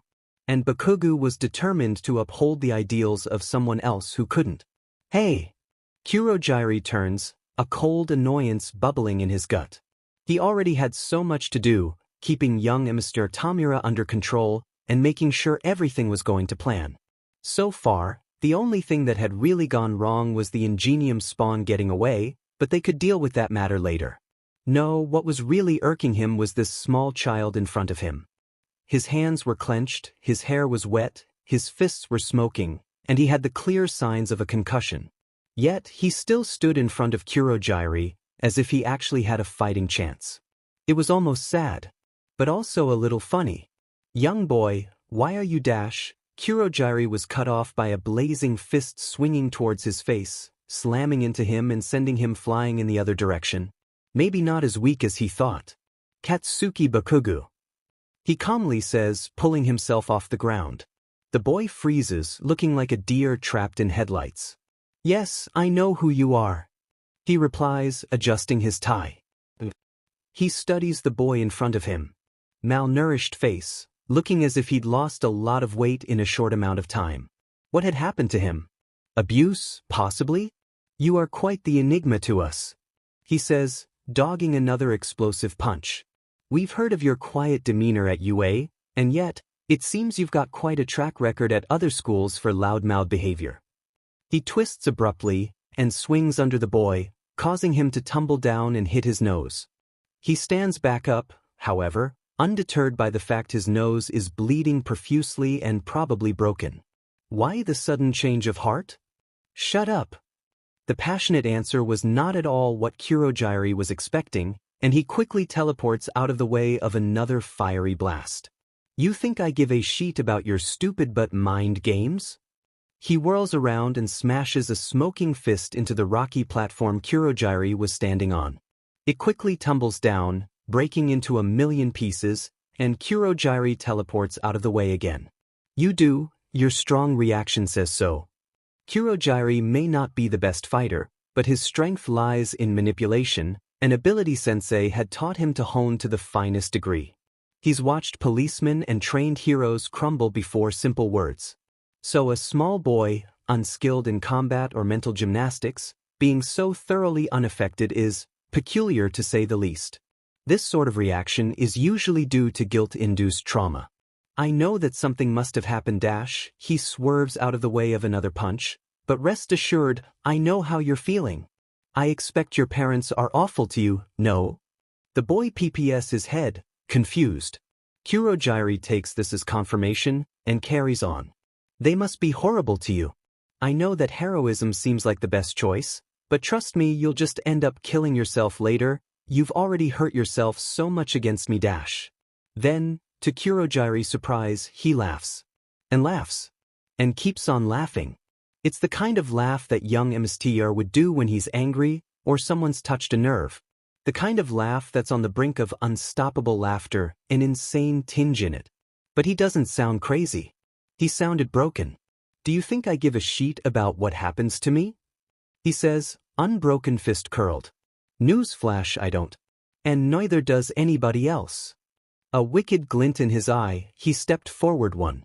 Kurogyari stepped back, astounded. All I give a DMN about right now is putting a shady fucker like you into the dirt. He says. He swings. Someone grabs his right arm.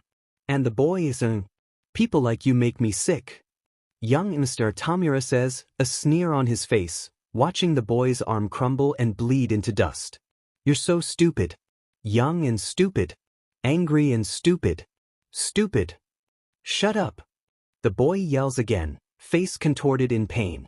He manages one angry crackle, and Kurogyari knows what's going to happen before it does. The boy lunges for Tamura's face. And lets him have it. Ah-ha-yuff. Young Mr. screams, hand over his left eye, bleeding profusely. You beach, you worm, you skank. The boy smirks, right arm holding young MSDR's eyeball. A few seconds later, All Might arrives. Shigaraki retreats. And Bakugu's left laying in the dirt, arm bleeding out and sky looking blurry. He smiles, sad, knowing he's probably been left for dead. Gross, Deku, I know. He wheezes. Just as psychotic as before, right? I ripped out his eyeball. Bakugu wheezes a laugh. I ripped out his eyeball, I ripped out his eyeball, I ripped out his eyeball. He continues the mantra before he slips back into tumultuous darkness. But he sees someone above him. And hears yelling. And smells pine trees. Like the fort. Is that where they're taking him? Maybe Izuku's waiting there for him. So Katsuki can apologize. Sorry. He wheezes to the leaves of the fort above him, blurry green and yellow above him. Before he lets the black consume him. The hospital room is very cold, Kirishima notices. Kirishima hates the cold. What he hates the most about it was the fact that it makes his hair stand on end, and he can't stop shivering. He was always very susceptible to the cold. He hates how weak he feels. The entirety of Class 1A is waiting in the waiting room with him, everyone clustered together in little groups. Kuda has been crying silently into Shinsu's shoulder for a while now, never making a single sound, but his shoulders shaking now and then, clearly distressed. Shinso looks on. They were the two closest to Bakugu in the short 3-week PRD that school had been in session. They'd formed a weird trio, a silent but understanding group of friends who found comfort in the other's silence. But now that was gone. Kirishima knew. He knew that the minute the doctor entered the hospital room what he was going to say. Maybe he knew in the hours that everyone had been waiting. Bakugu had died. He died during surgery. He hadn't lost too much blood, But the shock his body sustained was too severe, and the lack of nutrients that his body had made it impossible for his body to handle the strain of the surgery. He had died at 7 p.m. Kirishima had expected it to be louder. But the room was silent, everyone looking somewhere else. No one knew how to take this news. Then the first sob starts. It comes from his mother, a short but imposing woman leaning onto her husband's shoulder for support, a sound of pure misery issuing from her lips. Then Kuda starts to cry as well, and soon, everyone is.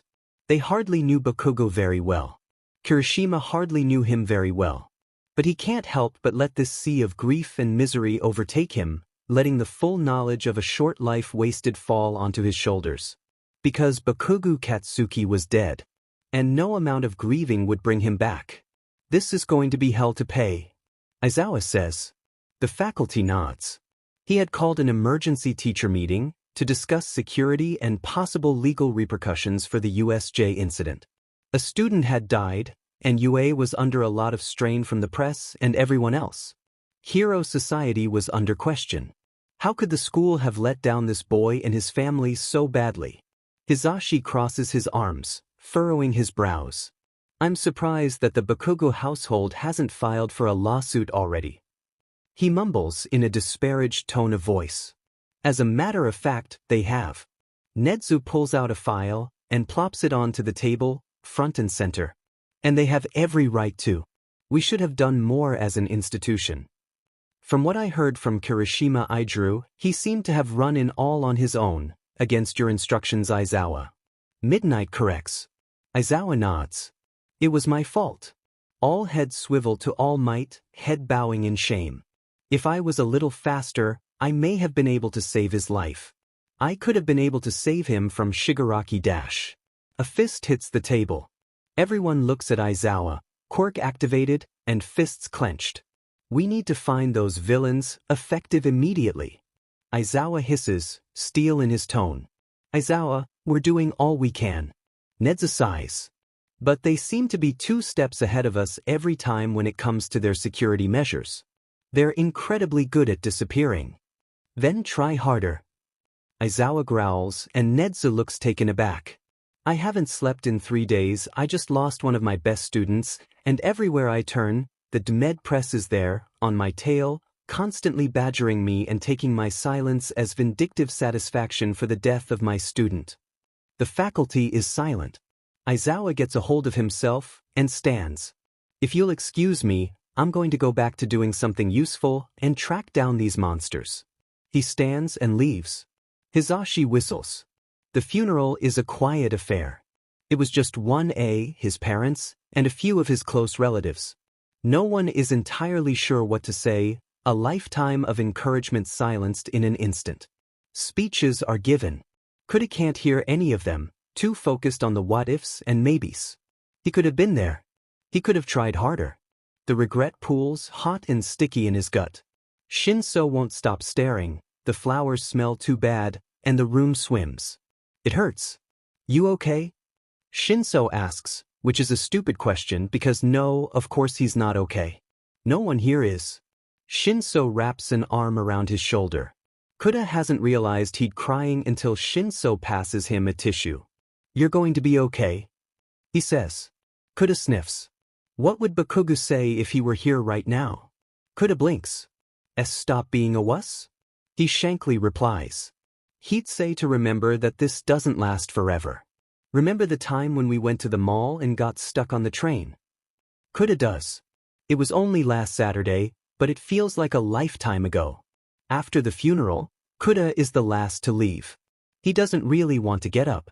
He can't find the energy to. Then, he sees Mrs. Bakugo hunched over on herself. He realizes that he hadn't asked if she was okay. He walks over. His throat seizes up, like it always does around strangers, so instead he signs, "Are you doing okay?" She doesn't look up. "Heroes," he hears her whisper. Koda then notices that her husband is absent. They did all this. Kuda sits down next to her. He hands her a tissue. What did they do? He's. Surprisingly, she responds. First Midoriya, and now my own son? She looks up, eyes red and puffy. I can't accept this. It's too much. Are you filing a lawsuit? He signs. I'm starting a campaign. She replies, running her hand through her hair. To disband Hero Society. I started it with my friend Inko Midoriya. You know what happened to her son. He shakes his head, although the surname Midoriya does ring a bell. He committed suicide over being bullied for his lack of a quirk. He wanted to be a hero so bad. She looks away. Kuda does remember this. It was in the paper. And he relates to Midoriya's plight. He was made fun of for having a useless quirk as well. Is there anything I can do to help? He signs tentatively. Mrs. Bakugo looks at him, surprised. You'll help me? She asks. He nods. And she smiles. It's not a happy smile. It's a determined smile. Thank you. She says quietly. Kuda nods. Always. He responds quietly. Jiro. Kirishima doesn't respond. He curls up tighter. It's me, his mother sounds concerned. Maybe he should let her in. What was the point? She'd just see how much of a screw-up he was. Hey dude. She say quietly, slipping inside his room. You doing okay? He shifts under the covers. What is he supposed to say? You think I care? Not really. He mumbles, voice rough from lack of use. His mother sits down on the bed and rubs his back, like she used to do when he was younger. Do you want to talk about it? She asks quietly. He shakes his head under the covers. But I'm not leaving. She doesn't get up, and Kirishima knows she means it. So they sit. In silence. I think you handled everything very maturely. His mother comments. Kirishima sticks his head out from under the covers, unstyled hair drooping into his face. I don't think so. He mutters. His mother sighs. I think you should get out of bed. She says. Kirishima agrees, but he can't seem to find the effort to do so. Come on. She yanks the covers off him, and he curls up at the feeling of cold air. It's either you get up or stay like this forever. That hits him harder than any punch. Kuda's alone in the restaurant, a half-finished pastry in front of him. He loves this place. Normally he loves how quiet and empty the place is, along with the desserts. But it doesn't taste as good today. Maybe it's because of loss. Or what Mrs. Bakugo said. Or maybe it's because he's reflecting on his inadequacies. But he's sad. And not the normal kind of sad. A deep, bitter sad that doesn't go away for a long, long time. The last time he felt like this was when his grandmother. But she had a long, good life. Seeing someone's life ripped away so young? It was even worse. Something catches the corner of his eye, a small flutter of movement causing him to jump. It's a dragonfly. It lands on the small plant by the door. Kuda hates insects. He hates how tiny and creepy-crawly they are. Even butterflies freak him out a little. But today, he's not scared anymore. He says quietly. The dragonfly turns. For you. It replies. Stomper? Stompers are what bugs call humans. It's an accurate description. No, Kuda replies. Friend. Stomper? The dragonfly buzzes a little in confusion. Friend. He keeps repeating that until the dragonfly listens and lands on his nose. It's a nice, tickly sensation. And for a second he can't remember why he was afraid anymore. For once, the old BSRD lets him stay home while he's on a patrol. He's got that much common courtesy, at least. Todoroki shouldn't feel sad. He never liked Bakugo anyways. But it wasn't fair. His father didn't really care. To him, it was another rival out of the way, though he'd never say that out loud, of course. But Todoroki knows him well enough to know what he's thinking. Another rival gone. Another way clear. When was it going to be enough for him? Todoroki paces, thoughts running in a hate-filled circle. I'm not him, he should know that. Do I even have feelings to him? I'm not a doll. I'm not an instrument to success. He doesn't know that. He doesn't care. More and more worries and anger pile up on him, until this mound of hurt, anger, misery falls away, leaving one clear path before him. He didn't care that someone died. He won't care when I die either. I have to leave. As if life couldn't get any worse. Shinso was busy eating cereal when a familiar face turns up missing on the news. It's Todoroki, one of the kids in 1A. He never really talked much or interacted, but still. It's distressing, especially after. Shinso takes a big bite of cereal to get himself to shut up. He watches eagerly.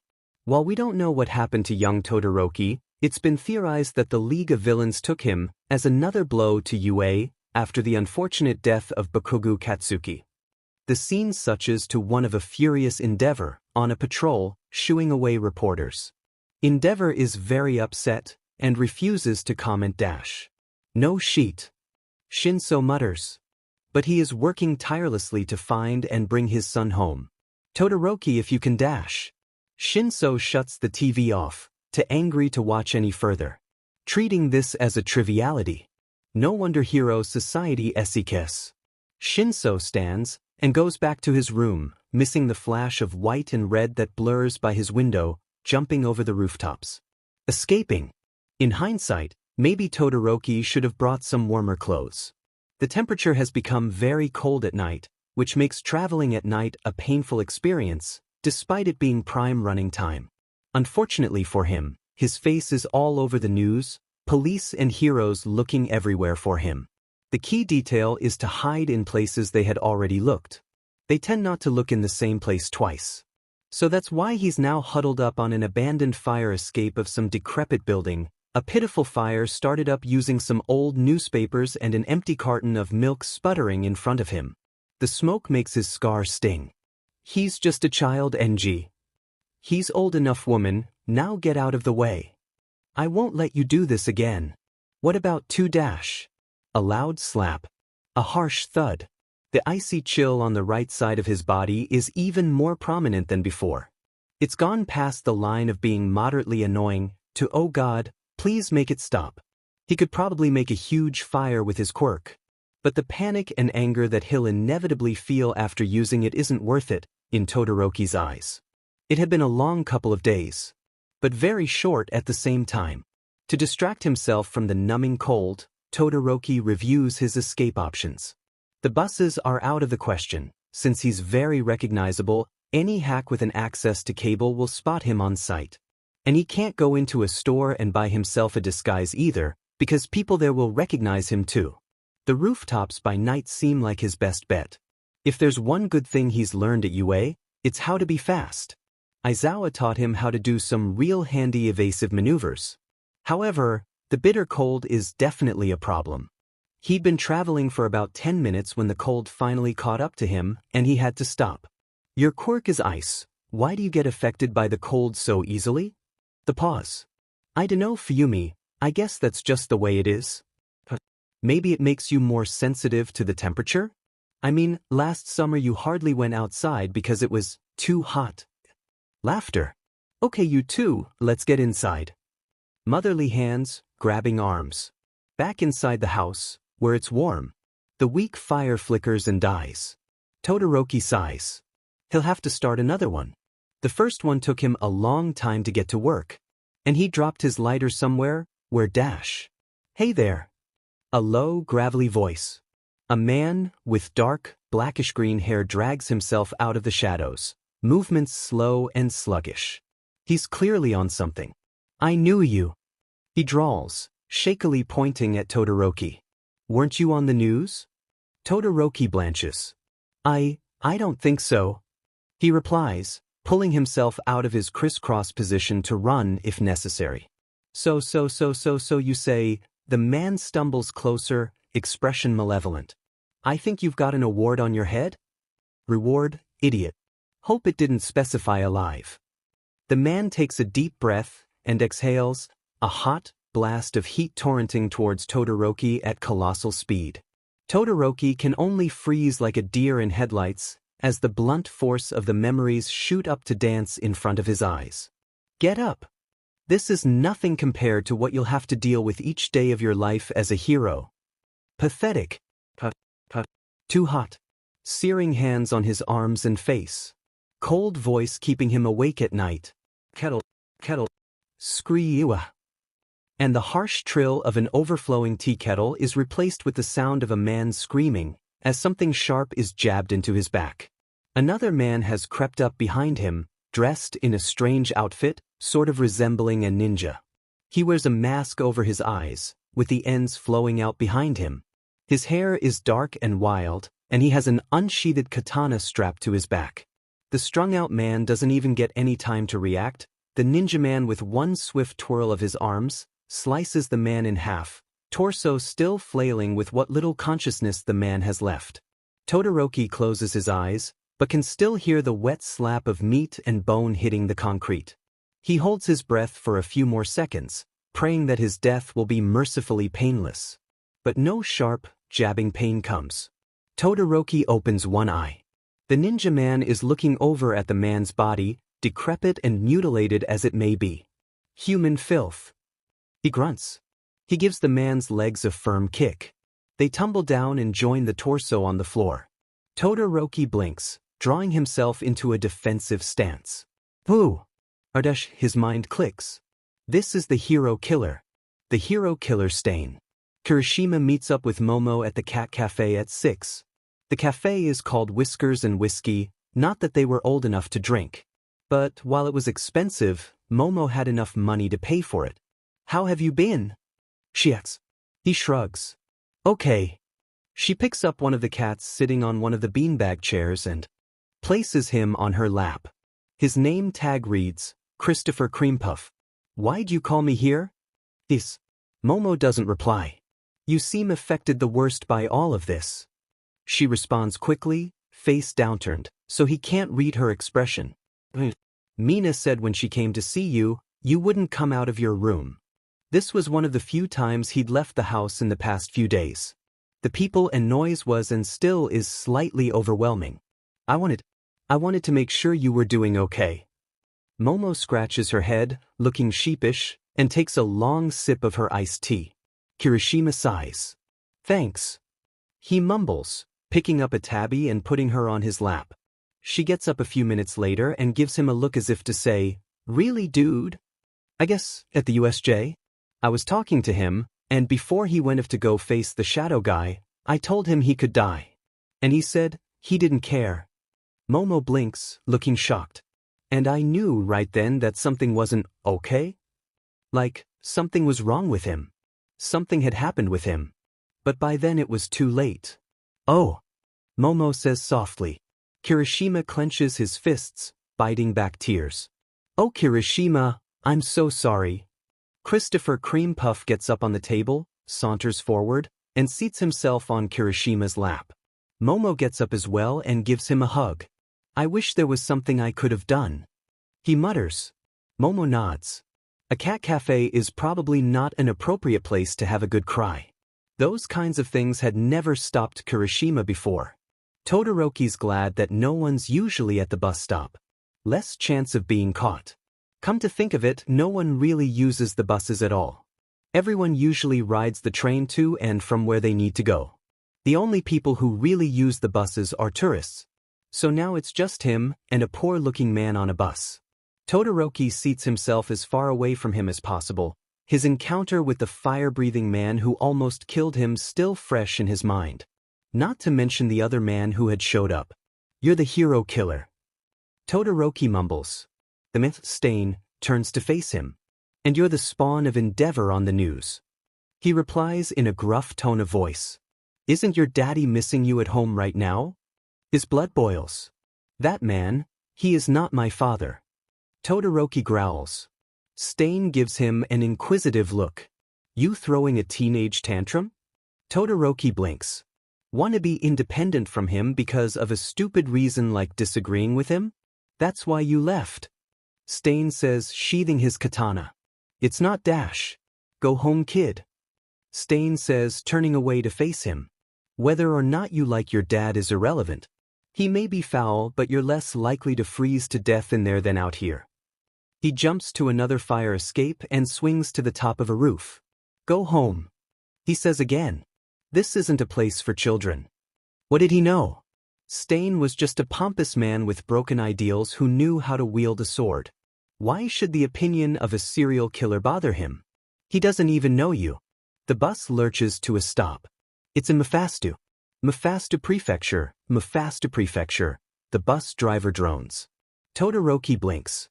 Last call for Mephasto Prefecture. The hobo gets off the bus. Todoroki considers it as well. You could go home. Go home and be warm and have food. Go to a nice school. Beat people in the sports festival.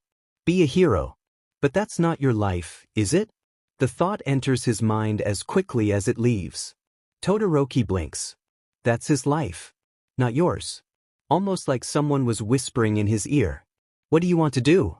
Todoroki sits back down and watches the door to the bus close. He wants to be someone else. Someone not affiliated with his father. But first, he's got a serial killer to find.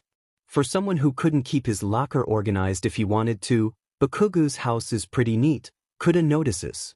It's probably because his mother cleaned it up, but still. It doesn't really feel like his house.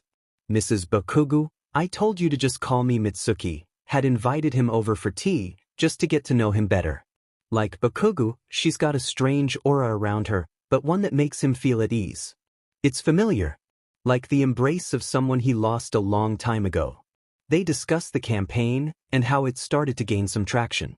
They talk of school, how it is, and how Kuda is doing. The subject of Bakugu never comes up. Then the phone rings. Mrs. Bakugu makes a move to go get it, but not before Kuda asks, "Where's the bathroom?" "Down the hall." She replies airily, before picking up the phone and yelling into it, presumably at her husband. They don't seem to talk much. The problem with those directions is that there are 2 doors in the hallway, both closed. Kuda doesn't know which one is the bathroom and which one isn't. He tried the one on the right. He's guessed wrong because he opens to a bedroom, everything with a fine layer of dust over it. It's Bakugu's. Kuda wants to close the door, leave this painful reminder behind him, but his curiosity gets the better of him. He walks in, closing the door behind him. Like the rest of the house, it's rather tidy and sparse, with not too much going on. There's a calendar hanging on one of the walls, the last marked off day being the day before the USJ attack. Kuda looks away, diverting his attention to the wrinkled bedspread. There's a few things laying around the bed, earbuds, a computer, but one thing under the bed sticks out to him. It's a little notebook, school graph. It looks well worn, a few tears at the corner. It's labeled, #Kuda frowns, and picks it up. Why is it called that? Were there 13 other notebooks before this one? Kuda. Mrs. Bakugu's voice issues from the end of the hall. You doing all right? Yeah. He shouts, impulsively stuffing the notebook in his hoodie's pocket. I'm coming. He takes one last look at Bakugu's room before closing the door. Stain scowls at the hero laying out before him, grasping his injured leg, whimpering. It's the hero Blue Bullet, with a quirk that can manipulate the water in the air to her will. He frowns. She was just another one of the fakers. He raises his katana to strike the killing blow. And a pillar of ice stops him, encasing his arms, his legs, until only his head is sticking out. A figure stands at the end of the alley. His hair is dyed an obviously fake shade of black, covered by a beanie. He's wearing an oversized army jacket, and his scar is covered by bandages across his eye. But the sharp nose is unmistakable. And so is that icy blue eye, filled with contempt. You. Stain growls. The Todoroki spawn doesn't look at him. Can you still walk? He asks the hero. She nods. Go, run to the police station. She agrees, hobbling out of the alley, away from the scene. Child, you don't know who you are messing with. Stain says evenly. The Todoroki spawn still doesn't look at him. Free me. Stain says again, letting all the cold in his heart seep into his tone. The boy looks at him, an icy fury in his face. No, he replies, picking up his katana and breaking it over his leg. Stain paled. His father gave him that katana. Why not? He growls again. The boy looks at him. You're a serial killer. If I let you go, you'll kill me. He says as if it's the most obvious thing in the world. Stain gives him a look. If I wanted to kill you, you'd have died that night I saved you. I didn't need your help. The boy shoots back, crossing his arms. Please, you were frozen in fear. Stain shoots back. He would have fried you to a crisp if you hadn't moved. The boy looks like he wants to object, but looks away. Free me. No. If you don't, when I get out of here, I'll hunt you down and flay you alive. I don't care. The amount of hollowness in the boy's words strikes a chord in Stain's heart, one he had longed sealed away. He recognizes that tone. It was the tone that robbed men of their lives, their wills to live, their souls. A child should never speak with that hollowness. He thinks back to what the boy said about his father, and realizes that this might be more than simple teenage rebellion. What did your father do to you to make you leave? Stain says simply. The boy looks at him. I'm being serious, Stain replied. I want to know. Why should I tell you? You're going to kill me anyways. The boy says. Stain shakes his head, or as best he can with his neck encased in ice. I won't. At least if you don't piss me off. The boy sighs. He wanted me to surpass all might, he confesses. I was a tool for his success, nothing more to him. All I did was train, until I passed out or threw up or something equally bad. Arms crossed, the boy stares him right in the face. Happy? Stain isn't that surprised.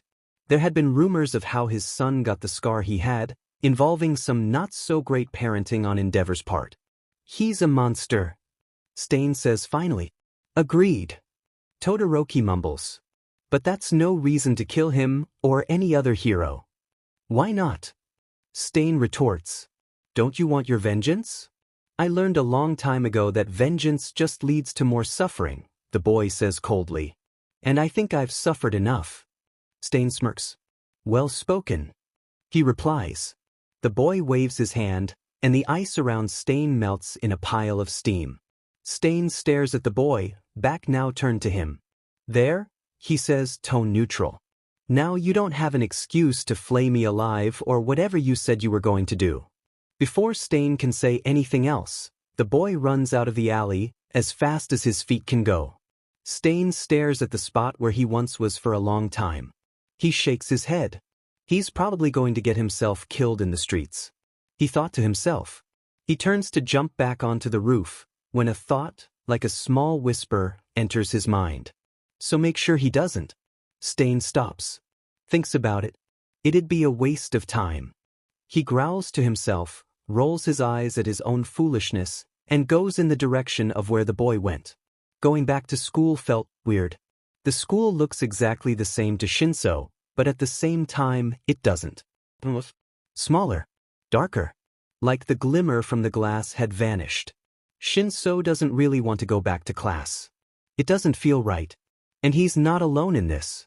Kuda's up and opted out of class today, and in the obligatory class group chat, a few people mentioned not going to school. Hagakure, despite being expelled, was still on the chat and told everyone how sorry she was. Shinso replied she was lucky. She missed everything that had happened. When he steps into the classroom, the first thing he notices is an empty desk in the back of the classroom, second to last in the back row. His desk is seated right behind it. Shinso slowly walks over, repeating a mantra he'd thought of, keeping the bottle of emptiness and grief locked and hidden, ignoring the knot in his throat. It's just a desk. It's just a desk. There's no reason to feel bad when you look at it. Someone touches his arm. It's the girl with the brown-haired bob, eyes filled with understanding and concern. You doing okay? She asks. Shinso opens his mouth to reaffirm her that everything is all right, he's fine. No sound comes out. He opens his mouth again, closes it and slowly shakes his head. The girl, Uraraka, if his memory serves him right, sighs in silent understanding. She gives him a hug. Shinsu's not one for physical contact. The only people that are really allowed to touch him are his close friends, people he's known for a long time. But today he sort of needs this. So he hugs back, silently. The two of them stay like that, quiet understanding of the other's pain. Uraraka was full of compassion for everyone around her, that Shinso could tell just by looking. And when they part, it's no different, eyes filled with a deep sadness for someone she didn't even know that well. She nods. He nods back. Uraraka goes back to her seat, Shinso to his. And he tries his DMN hardest not to think about the empty desk in front of him. Okay, Aizawa looks more tired than usual, Shinso notices. I hate to break this to you, but despite all that's happened, the school still thinks it's acceptable to hold its annual sports festival. Silence in the classroom. No one looks excited, nervous, anything. Slowly, Momo raises her hand. Aizawa calls on her. After everything that's occurred, is this really a good idea? She mumbles. A few people sitting around her nod. No, I don't. Aizawa says, putting emphasis on the I. But I'm just a lowly teacher, my opinions have no say in the matter. Everyone lets out a collective sigh. And on another note, one of our students, Todoroki Shuto, has gone missing. Everyone looks at the empty desk in the middle of the room. Another empty desk. The police are working to track him down as we speak, but if any of you have any information on where he could have gone, I need you to step forward now. No one does. I see. Aizawa rubs his temples. Well, if any of you know anything, we'd like to know. But other than that, I don't have anything to say. The class is silent after Aizawa leaves. No one says a word, everyone too lost in their own thoughts. Momo looks down at her phone, the last text she received from Todoroki glaring back at her. Todoroki, I have to leave now. I'm sorry. What are you talking about? Don't hate me. He didn't say anything after that. Kuda lays in his bed, staring up at the ceiling. He'd decided to stay home from school, but now he was sort of regretting that decision, as he now had nothing to distract him from the aching hole in his chest of loneliness and depressed boredom. What could he do? Kuda could take a walk, but he isn't really feeling up to moving. He could go to the animal shelter, but the dogs wouldn't tell him anything he hasn't heard before. Dogs are very simple creatures. Then he remembers the notebook he stole. Number 14. Kuda rolls out of bed, over to his backpack. He opens the front pocket, and there it is, the beaten-up notebook in all of its glory. Kuda sits back down and stares at it. Should he read it? He wanted to. He wanted to understand his friend better. But at the same time, no one had told him he could. But Kuda huffs, annoyed at himself, and opens it. He soon discovers that it's filled with what looks like journal entries. Kuda hadn't pegged Bakugu for the writing type. But then again, there are a lot of things Kuda doesn't know about him. So he starts to read. 6 out of 20. I'm not really sure what I should write in here. I don't want to write hero sheet-like. The entry cuts off. Kuda turns to the next page. 1 of 25. Okay, fine. You win. I'll write in here. Dr. Sumika said this would be a good coping mechanism, but I'm not really sure how keeping a diary would help me at all. This is confusing. Another page turn. 1 of 27. I sort of see what the quack doctor means now. It's good to record what you're feeling. Kinda. My dad said he did something like this when he was in middle school. He also recorded his anxiety level. He said that helps. I don't want to do that. Sounds fing dumb. I'm going to do it anyways, aren't I? I'm an idiot. Anxiety level today, 6 or 7. He curses a lot less in writing than he does in person, Kuda notices. He also seems more vulnerable. Probably because he didn't expect some weird-looking kid to steal it, then read it, did he? 2 out of 7. I'm taking the UA entrance exams in a few days. I've been training for a long time for this, even though I was a useless lump for like a month. I saw Aunt Inko today. We had a picnic on the beach. It sounds more pleasant than it actually was. AL, 8, Aunt Inko makes me nervous. I don't know why she doesn't hate me. Kuda recalls Mrs. Bakugu mentioning her a few times when he went over for tea. He didn't know that Mrs. Inko and Mrs. Bakugu were related. 2 out of 8. I'm not really sure why I call Aunt Inko Aunt. We're not even related. Entrance exam is tomorrow. I'm kind of nervous. There's a trashy beach I like to use when I'm angry. Blow up stuff. It's cathartic. Except when hobos intrude or something. Kuda wonders why the last part was crossed out. What's the plural of hobos anyways? Hobos?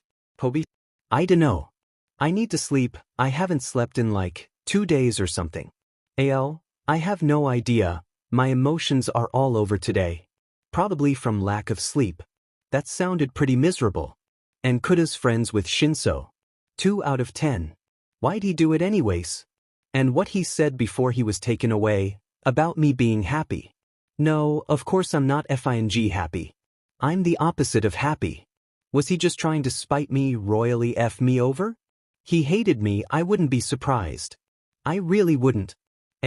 Not even gonna bother, there's no point to it. I hate him. There are a few dried wet patches on the paper. Almost like tears. Kuda closes the notebook. He already feels like he's intruding, and these suddenly angry entries make him feel sick. He has questions. Who is this person? And what did he mean about being happy? 2 of 18. I got my results back today. I got into UA.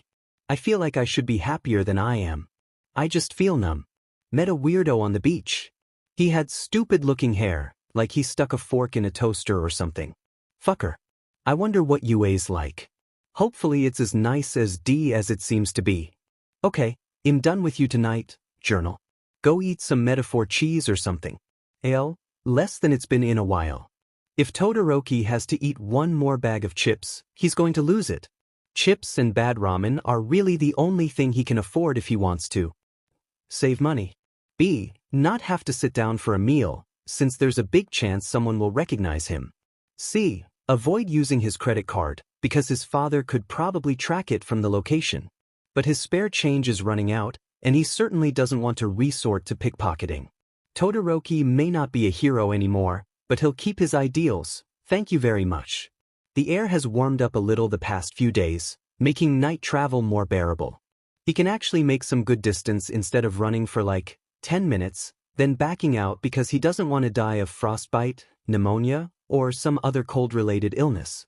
Since he was attacked by the fire-breathing man, Todoroki's been careful to watch his back when he's resting. The alleys are dangerous, after all. Patrols with his father have taught him that, if not anything else.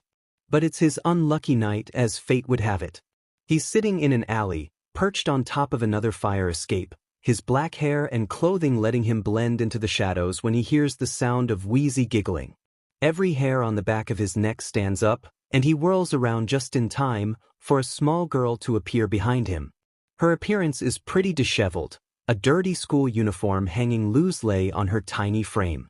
Her hair is perched up in 2 very messy buns, her nails are dirty with dried blood, and she basically looks like she's crawled out of a dumpster, which, judging by the area and the time of night, Todoroki wouldn't be surprised if that were the case. But her face is what gets him.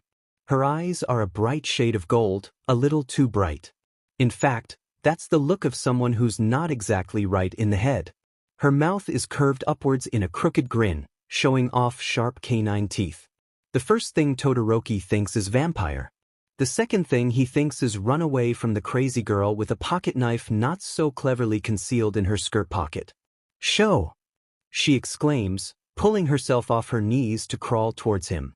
"It's you!" Todoroki backs up a good couple feet, hands slipping on the edge of the fire escape. I think you've got the wrong person, Dash." The girl's eyes glint, and he realizes that she doesn't care, and he, really needs to go. "I saw you on the news, you look different." Her grubby hand moves to touch his now bandaged scar. Instinctively, Todoroki lurches back, and the trajectory sends him falling off the fire escape, head first. Really, the only thought he can muster is, "Nice job, moron. You finally escaped the old BSRD, only to die of head trauma in a back alley by some crazy chick with a knife who didn't even attack you." Someone catches him. Todoroki slowly opens an eye, to see the familiar, scowling face of Stain stare back at him, putting him back down on the ground. He turns, not paying Todoroki any mind, and looks up at the girl, who is gaping ghoulishly at him. "You again?" he calls, with a trace of annoyance in his tone. "I thought I told you to go away." "Stainy!" The girl jumps holy shit off the fire escape, and rolls with the impact, popping up right next to Stain, looking like she wants to hug him. Stain, of course, holds her back with his hand, turning back to Todoroki, who is now watching the spectacle with amusement. "We meet again," Todoroki says with a smirk. Stain growls. "Don't test me, boy, I was just trying to find this gremlin Dash." That was the wrong thing to say, because the girl cried out in happiness, her face a disgusting shade of red. "You were looking for me?" The girl's hand drifts towards her pocket knife, and Todoroki sees it before Stain does. He moves quickly, hand lashing out to summon his ice, freezing the girl's hand to the wall before she can start the bloody fun she was undoubtedly planning. He had no clue what this lady had against Stain, but hey, the man had saved his life twice now. That was a favor he wasn't going to forget. Stain reacts quickly, scaling the walls of the alleyway and jumping onto the roof, just like that night with the fire-breathing man. The alley is silent, the girl having ceased her struggling. "You're welcome." Todoroki calls after Stain. There's no response. "You're no fun." The girl pouts after the initial shock had worn off. "I wanted to get to know Mr. Stainy better." "You were going to gut him," Todoroki mutters. He climbs back up the fire escape, grabbing his olive green backpack and stuffing his untouched economy-priced ramen into his bag. Then, surprisingly strong hands grab him from behind, forcing him against the wall in a chicken wing pin. Todoroki freezes, the girl having him pinned, now ogling his backpack. "That's a really ugly backpack," she remarks. "Let me go." Todoroki hisses. The girl shrugs. "I will, if you do just one tinsy tiny thing for me, show." Her mouth curves into a menacing smile, all teeth and no friendliness. "You gotta help me find Mr. Stainy again." "What?" Todoroki blinks. That's it?" The girl smiles. "You seem to like Mr. Stainy as much as I do, and that's why I think we'd make the perfect. You have a cool quirk dash. Pun intended?" The girl fixes him with a look that immediately makes him shut up. "And I have mad street skills. Together, we can totally find him." Her enthusiasm is contagious, despite Todoroki reminding himself that this lady was clearly a raving lunatic. And what choice does he have at this point? One condition. The girl nods. "Name it." "You help me make sure that Stain won't hurt another hero again." The girl looks surprised at this request.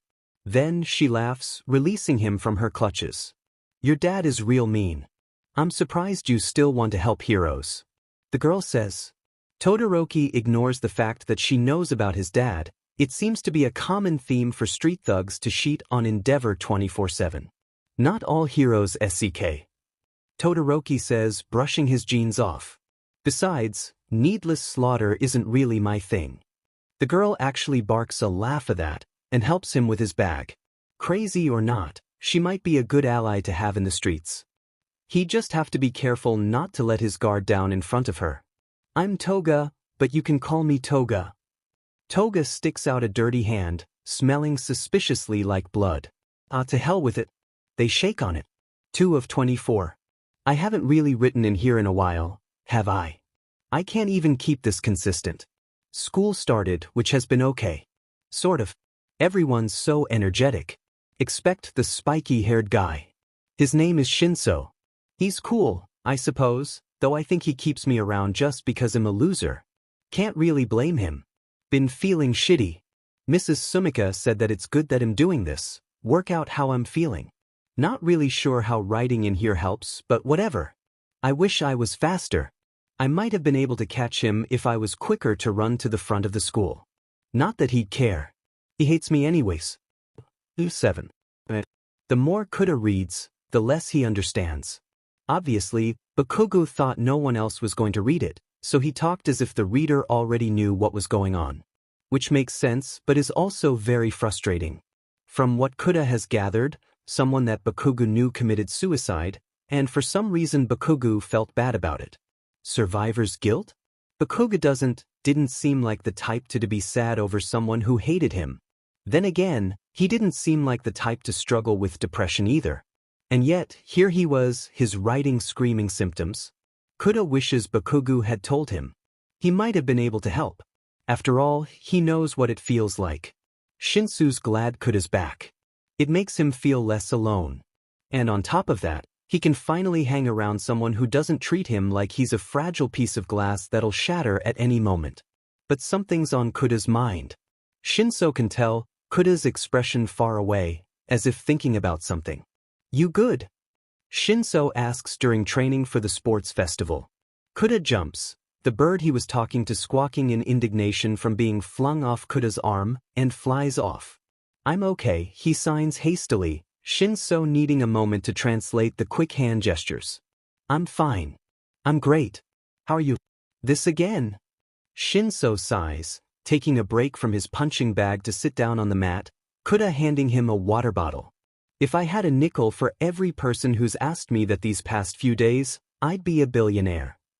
Shinso lays down, face up, staring at the plaster and linoleum ceiling. That I'm okay. Kuda gives him a disbelieving look. Really? Shinso sits up, and with as much confidence as he can muster, attempts for a crooked grin. You don't need to worry about me. Kuda shifts, hands twitching nervously, like he wants to say something. But instead, he sits on his hands and is silent. The two sit, side by side on the mat. If anyone's not okay, it's Kirishima over there, Shinso drawls, jabbing a thumb over his shoulder at the redhead in question, half-heartedly sparring with Ojiro, face covered in bruises from being beat down by the guy's tail so many times. He looks like a train wreck. Use your pity points on him, not me. Kuda gives him one last look as if to say, please talk to me, and walks over to where Kirishima is. Shinsu's glad he's alone now. No one to coddle him. He's okay. Really.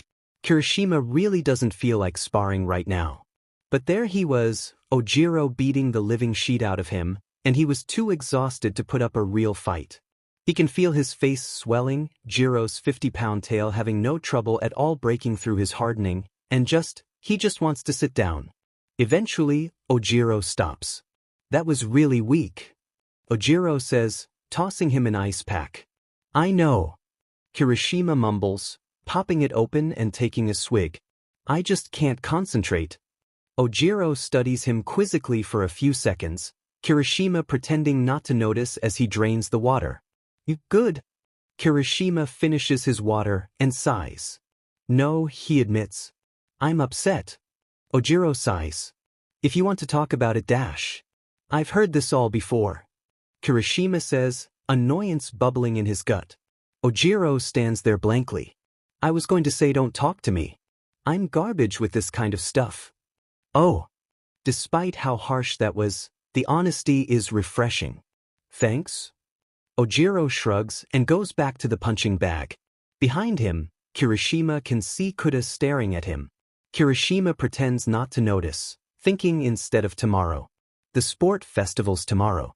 Hope I'm ready. 2 of 26. We had a battle exercise today.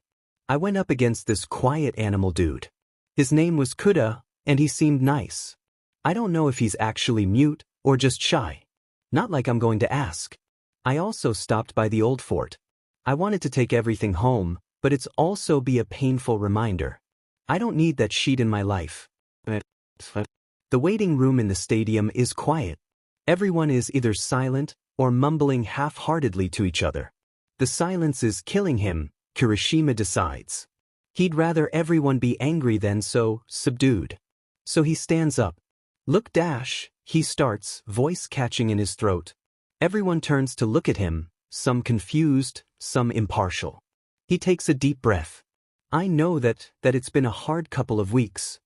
Everyone looks away, acknowledging his sentiment. But we can't just mope forever. He wouldn't have wanted us to do that. No one says anything, but their eyes all show the same agreement and guilt. And it's not a bad thing to be sad about this, Kirishima continues. But we came here to be heroes. And this stuff, it happens. And we have to get through it. His voice cracks. He kind of wants to stop talking, but he doesn't. There's no easy way around it. But we have to keep going, so that this sort of thing doesn't happen again. The silence is broken by a small cough.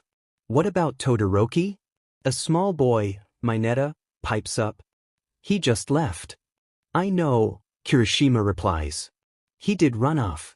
But maybe if he can see the festival, he'll come back. Because he'll know that we're here. You sure? Kirishima walks up and puts a hand on Mineta's shoulder. I'm not. But we can try. Everyone perks up at that. Sports festival. Sports festival. Sports festival. Toga's been chanting that for the past 5 minutes, and Todoroki's, surprisingly not as annoyed as he would have been. All this time away from his dad has worked wonders for his tempers. A month ago he would have snapped and yelled at Toga, but now he could just very easily block it out. Why are you so excited about this? Todoroki Kami replies. The park there. Setting up camp in if fairly empty. The police won't care if they see a scarred white-haired kid curled up in a sleeping bag next to another homeless kid. They see that every day. We can't even watch it anywhere, we don't have a TV. There should be a library around here, we could probably stream it on their computers. Toga replies airily. Todoroki nods, turning his attention back to the map of the district and its surrounding areas. Stain's been fairly active lately, he seems to be clearing up certain areas and then moving on to other ones. Todoroki frowns at the map, Toga peering over his shoulder. I just can't figure out his pattern, or if there even is one. Actually, he hasn't even touched Hosu yet. Toga points out. If I were him, I'd go there next. Todoroki raises an eyebrow. He hadn't even thought of that. Good eye, he says. Let's get some rest, and if we make good time, maybe we can find a library in Hosu to watch the festival. The stadium is very crowded. A little too crowded. Kirishima can hardly breathe, feeling everyone's eyes on him. He hardly hears Mike introduce their class, and doesn't realize his name is being called until Kaminari nudges him. Get up there. He whispers, pointing to the podium. WY. Kirishima hisses back. You were the top scorer in the exams, you've got to make a speech. I wasn't, that was Dash. So Kirishima slogs up to the podium, feeling everyone's eyes on him. He blinks, at a loss for words. He considers just doing the cop-out and just congratulations everyone. But something else comes out of his mouth instead. The person who should have been standing here in my place is no longer with us. He says into the mic. The crowd is somber. I'm sure you all heard it in the news. He takes a deep breath, channeling the energy he felt when he was giving the class a pep talk. It's horrible that he was gone so soon. Another breath. But if he were here, I'm sure he would have told everyone to do their best, and not just us. You guys too. He gestures to the crowd, who titter in response. We are the future of heroes. He says, feeling some of his confidence return to him. And we will make sure that this sort of thing, the death of a kid, will never happen again. Not under our watch. I cared about him quite a lot, even if I didn't know him that well. But I knew him well enough to know this. He was going to give it 100%. He turns to the students behind him. And I think we should all do that too. He bows, and walks off the podium. Silence. And then, someone starts clapping.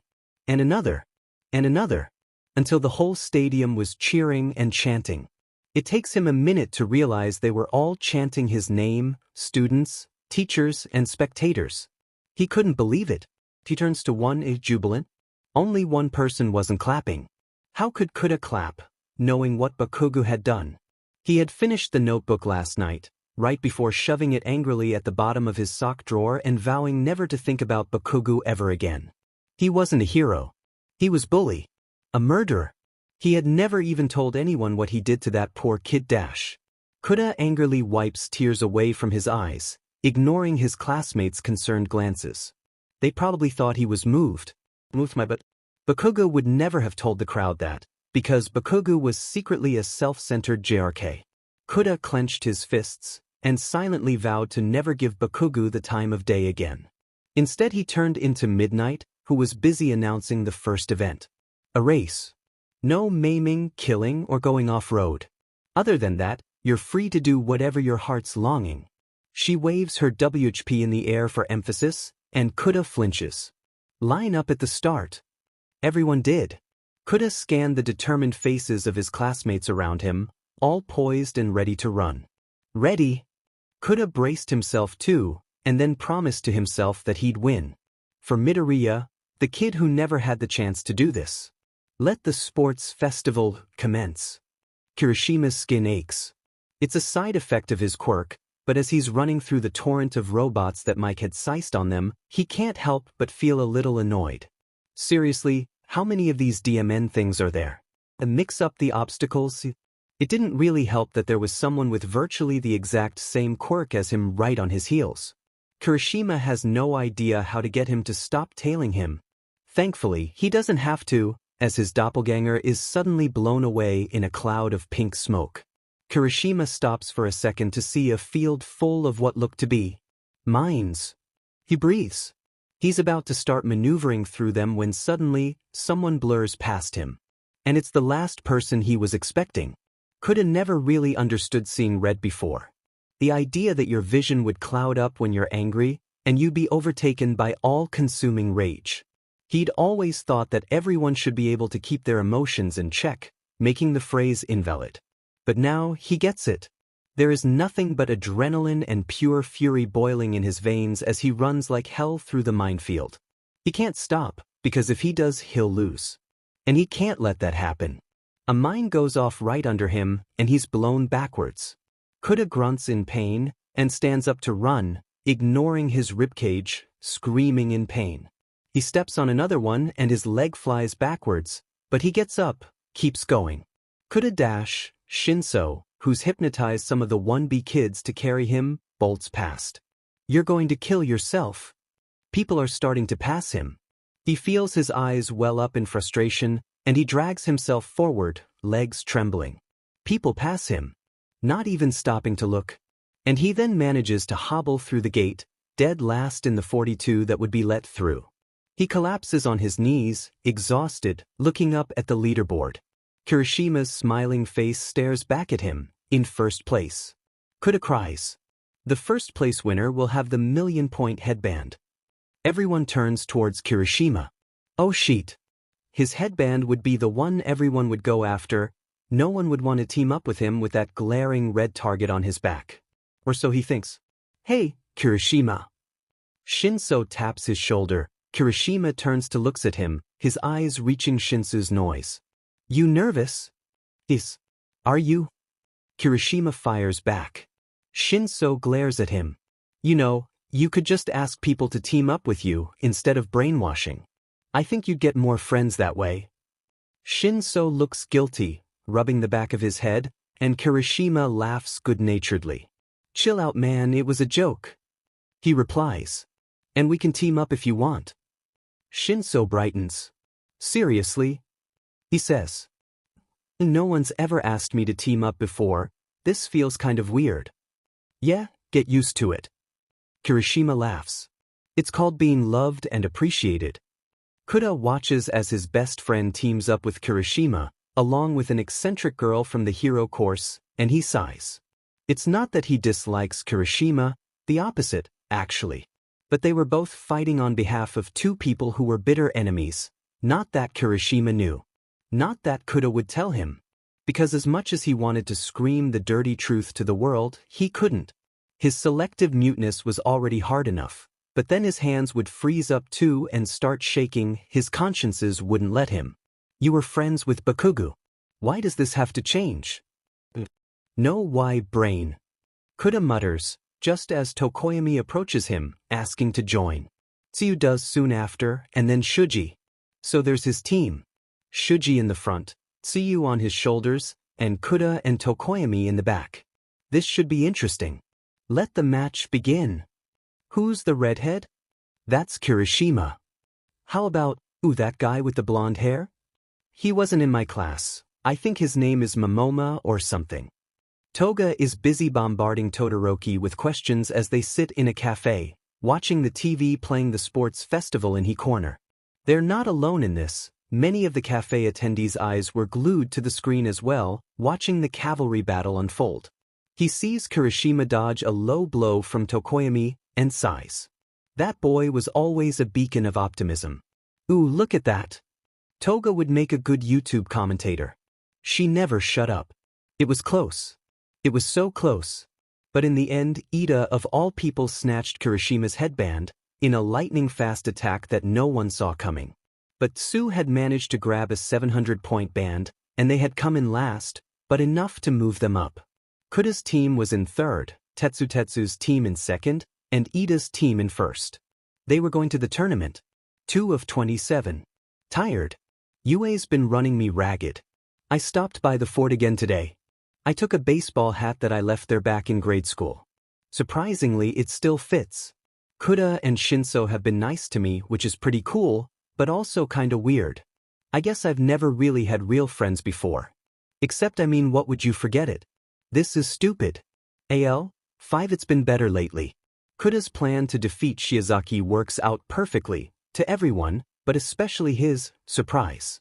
Her vines left an opening behind her, so he had called all the birds in the area to observe the match until he made a very specific hand signal. When he did, the birds would swoop down and drag her out of the ring from the behind. It was a fairly simple strategy, but Shiozaki never saw it coming.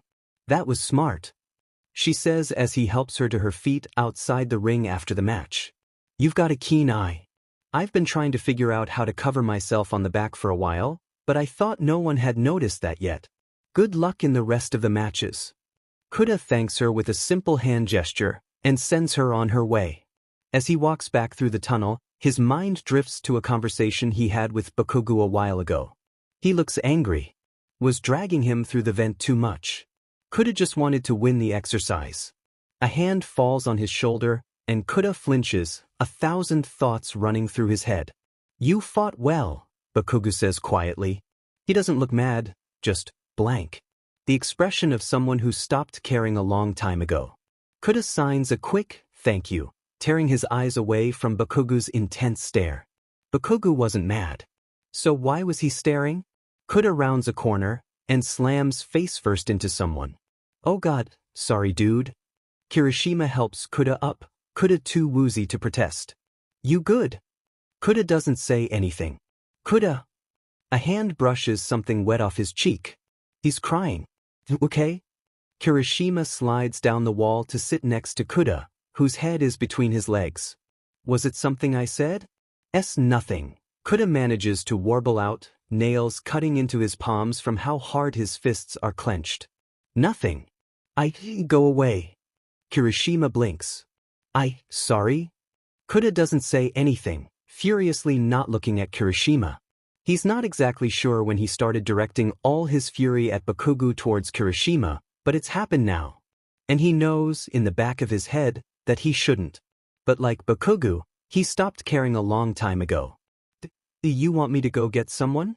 Kirishima asks. Kuda sniffs. He hates that Kirishima is being so nice. It makes it hard to be angry. He shakes his head and Kirishima sighs. Okay. He mumbles, starting to walk away, before turning back. But, if you're not doing too great, you can always talk to me. Kuda doesn't say anything. You know that, right? Silence. Sorry. Kirishima rounds the corner and disappears, Kuda left behind on the floor. He doesn't really care that anyone can see him cry. Really, he doesn't. Stain is angry. He's always angry, but this was a different kind of anger. His normal anger was cold, controlled fury. But this was just pure frustration. He was sure those two kids were following him, as he kept seeing their faces around Hosu. He took steps to avoid them, but wherever he went, they followed. He wanted to scream. But now he has other things to take care of. Like the paralyzed Ingenium, laying on the ground of the alley. Ingenium spits out through gritted teeth. Are you going to kill me? Of course. Stain says coolly. It's in my name after all. He raises the blade to strike. And his arm is encased in a pillar of ice. Shocked, he lets go of his control over Ingenium, and the hero shoots up in surprise. Stain looks up to see. You too. He growls. Why the hell do you keep following me? I was threatened. The white-haired boy says dryly. And she's just crazy. The girl lets out a giggle that is not at all friendly or sane-sounding. Mr. Stainy! She exclaims. Oh, I've waited so long to finally see you. No stabbing. The boy mumbles quietly. The girl huffs. Landing next to Ingenium, who's standing there, shocked. The boy points out of the alleyway. Go, he says. Get to the police station, tell them Stain's here. Ingenium bolts. Stain watches him go, annoyance and fury bubbling up in his gut. Fucker. He growls. The boy smirks. Nice job, Mr. Stainy, he says mockingly. You just got yourself captured. Yeah, well, so have you. The boy pauses. I know you're a Todoroki. All I'd need to do is tell them, and then they track you down now that they know what you look like. The boy looks petrified, and Stain feels a tiny sliver of guilt for threatening the boy with his abusive father, But he squashes the feeling quickly. Let me go and I won't tell. He snarls. The boy looks at the girl, who's busy picking the blood under her fingernails out with a switchblade. One condition. The boy replies. Name it. You come with us. And stop killing people. Excuse me? Now the anger is real, boiling in his gut. You think you can just order me around? As a matter of fact, I do. The boy says. The girl giggles at that. Stain then catches the sound of police sirens in the distance. There's your deadline. The boy says. What's it going to be? Stain sighs. He could probably dispose of these two later. I'll come with you, just let me out. Gladly. He waves his hand, and the ice dissolves. And Stain promptly leaps up to the top of the building and dashes away. You motherfucker. Stain laughs, hearing the boy's enraged cry growing faint behind him. He doesn't really like his job very much. But damn if moments like these don't make it worth it. Shinsu's concerned. For a number of reasons, actually. For Todoroki, who's just vanished into the abyss. He's probably dead, but no one seems to have accepted that fact. Maybe it was the lack of a body. But more than icy hot, Shinso is concerned for Kuda. He's seen this pattern of destructive anger before. He was like this when his best friend was killed in a police shootout, trying to save her older brother from the cops. She hadn't even done any crimes, but there she was. Shot down and 6 feet under. Shinso had wanted to kill the policeman. Who shot her back then, who took his friend away. He wanted to burn the whole establishment to the ground. He had even punched the man in the jaw when he showed up for his friend's funeral. Himiko. He misses her even now. But now he's realized that his anger wasn't really getting him anywhere. All it did was give him the reputation of thug.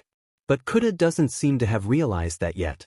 And it's showing in his reckless fighting style and pinched expressions. You good? Shinso asks after he meets up with Kuda once his match with Tetsu is over. I'm fine. Kuda tries to brush past him, but Shinso puts a hand on Kuda's shoulder, stopping the smaller boy in his tracks. You're not though. Shinosu mutters. Kuda's silent. You want to talk about it? Kuda laughs, bitter and sad. You wouldn't believe me if I told you. He replies coldly. Hey Dash. Shinso please. Kuda turns, face red and scrunched up. I appreciate your efforts, but please just leave me alone. Shinsu's stomach turns a little in embarrassment. Oh okay. Kuda stalks off down to the waiting room. When had things gotten so fed up? Well, that was an easy answer. When Bakugo had. And we're hitting the emergency exit on that train of thought. Shinso mumbles to himself, turning the other way. And then he saw the roster, posted on the wall. And who he was up against. Oh shit. We were so close. Todoroki flops over dramatically in the middle of the park, the midday sun warming his face. He can see, across the way, one of the big advertising screens displaying the sports festival.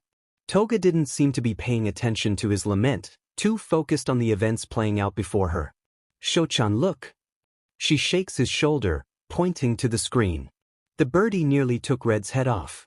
Todoroki looks up from his dramatic sprawl on the ground, to see Kirishima going toe-to-toe with Tokoyami. He feels a twinge of regret for leaving his classmates without saying anything. Well, except for one person. A person who happens to be standing right on the sidelines of the fight on screen. Momo looks tired to say the least. And she looks like she's lost weight. Why are you thinking about her weight? Of course she lost some, that's what her quirk does. Who's that girl, Sho-chan? Toga's suddenly a little too close for comfort, and Todoroki wants to run away. You seem to be staring at her a lot. Is she your girlfriend? The way she both held her pocket knife and said the word, girlfriend, did not bode well. No, she's just a friend of mine, Todoroki replies, waving Toga off. The last week with her has made him both privy to danger and numb to it. I knew her when I was a kid. Oh. She subtle slides the pocket knife back into the folds of her skirt, and Todoroki releases a breath he didn't realize he was holding. Okay then. The mood switching really makes him uneasy, and is a solemn reminder of the mental state of this girl, which is to say, not good. Shinso. Momo pokes her head inside the waiting room, where Shinso sits, head in between his hands. You good? I'm fine, Shinso says automatically, nerves on fire. Just psyching myself up. You know, to fight and stuff. Momo sits next to him. He doesn't object. You know, it's okay to be nervous. He's pretty strong and dash. I'm dash, Shinso exhales. He's got to stop lying to himself and everyone else. Thanks. Momo nods. After all of this is over, you want to go get ramen or something? Maybe that'll cheer you guys up. Shinso laughs a little bit. Since when did you become team mom? Since everyone needed a team mom. The intercom system in the room blares to life, familiar voice filled with static. Will Shinso Hitoshi please make his way to the arena? Aizawa's voice mumbles over the intercom. Well, that's me. Shinso stands. I gotta go. Good luck out there. Momo flashes him a thumbs up. Shinso smiles. I'll try. Fighting tactics race through Shinsu's head at the speed of sound. How was he going to hold his own against someone who knew what his quirk was and was a better physical fighter than him? All the hand-to-hand training with his uncle had paid off. He could fight, sure, but nowhere near to a good enough extent. What to do? His panic reaches a crescendo as he walks through the archway, sunlight streaming into his face as he heard Present Mike yell. Shinsu Hitoshi versus Kuda Kuji. The crowd's roaring jeers is really starting to get on Kuda's nerves. At first, and rightly so, he was terrified. But now, it's starting to impede on his concentration. Shinso was a tricky opponent. But thankfully, Kuda was versed in the art of not speaking, so hopefully his quirk wouldn't be an issue. The bigger problem is his fighting capabilities. Shinsu's as sneaky as they come, always playing dirty with a trick or two up his sleeve. And Kuda is really bad at reading his opponent. And not to mention Kuda couldn't use his quirk either, since if he said anything, Shinso could mind control him. Not gonna say anything? Shinso says, a sad look on his face. That's fine. Kuda doesn't let the boy monologue any longer than he needs to, charing forward with quiet determination. He lunges forward, but Shinso dodges, rolling out of the way and kicking Kuda's back, causing him to yelp and stagger forward. He retaliates by punching Shinso square in the face and kicking the taller boy's legs out from under him. Shinso rolls with the impact, retreating a few steps backwards. You'll never beat me if you're just going to fight angrily like that. Shinso yells over the roaring crowd. Get real, Kuda. Your physical fighting skills has always SCD. You might as well just give up now. Kuda grits his teeth at those words, but says nothing, silently lunging forward again, recognizing Shinso was just trying to antagonize him into talking. He swung again, only for Shinso to catch his right fist and fling him to the ground. The impact stuns Kuda for a few seconds, long enough for Midnight to ask if he forfeits. To that, Kuda staggers back up and faces Shinso again. The crowd roars at this. Shinso does not. Kuda tries again, but this time, feints Shinso out with a right, only to swing around and kick him in the shin. Shinso yelps and grabs Kuda by the collar, only for Kuda to grab him by the hair and pull him down to the ground with him. The match has devolved into a flurry of savage blows, both boys wrestling on the sand, kicking up dust over the heat waves and the crowd's frantic yelling and mixed commentary. The dust is in Kuda's eye, he can hardly see, but he kicks and scratches anywhere he can, Shinso doing the same. Both boys eventually stop, both kneeling on opposite sides of the field. What's this about, Kuda? Shinso yells to him. You think Bakugo would want you dash? I don't give a f about what Bakugo would want. Kuda screams, vice horse from the sand and the scratches. The arena is silent, Shinso staring at him, a mixture of disbelief and anger in his eyes. Kuda vaguely registers that he should have been hypnotized by now, but it seems that Shinso is too surprised to even react. And that's Kuda's opening. He yells to the high heavens, voice a shrill screech of a bird. Shinso seems to jump back into action, backing away at the swarm of black forming a cloud over the arena. And the birds attack. Shinso doesn't stand a chance, thousands upon thousands of birds swooping down to pull him up into the air, mirroring the first battle exercise. They pull him up, ignoring his shrieks and flailing, until they drop him, and he plummets 2, 3, 4 feet and lands in a heap outside the boundaries. The arena is silent. Then the audience starts screaming, some cheering, some booing. But one voice stands out over the rest. Shinsu is out of bounds. Kuda gets to his feet, staring at the boy in a crumpled heap on the other side of the field. The winner is Dash. And Shinso looks back, a mixture of pity and anger on his face. Kuda Kuji.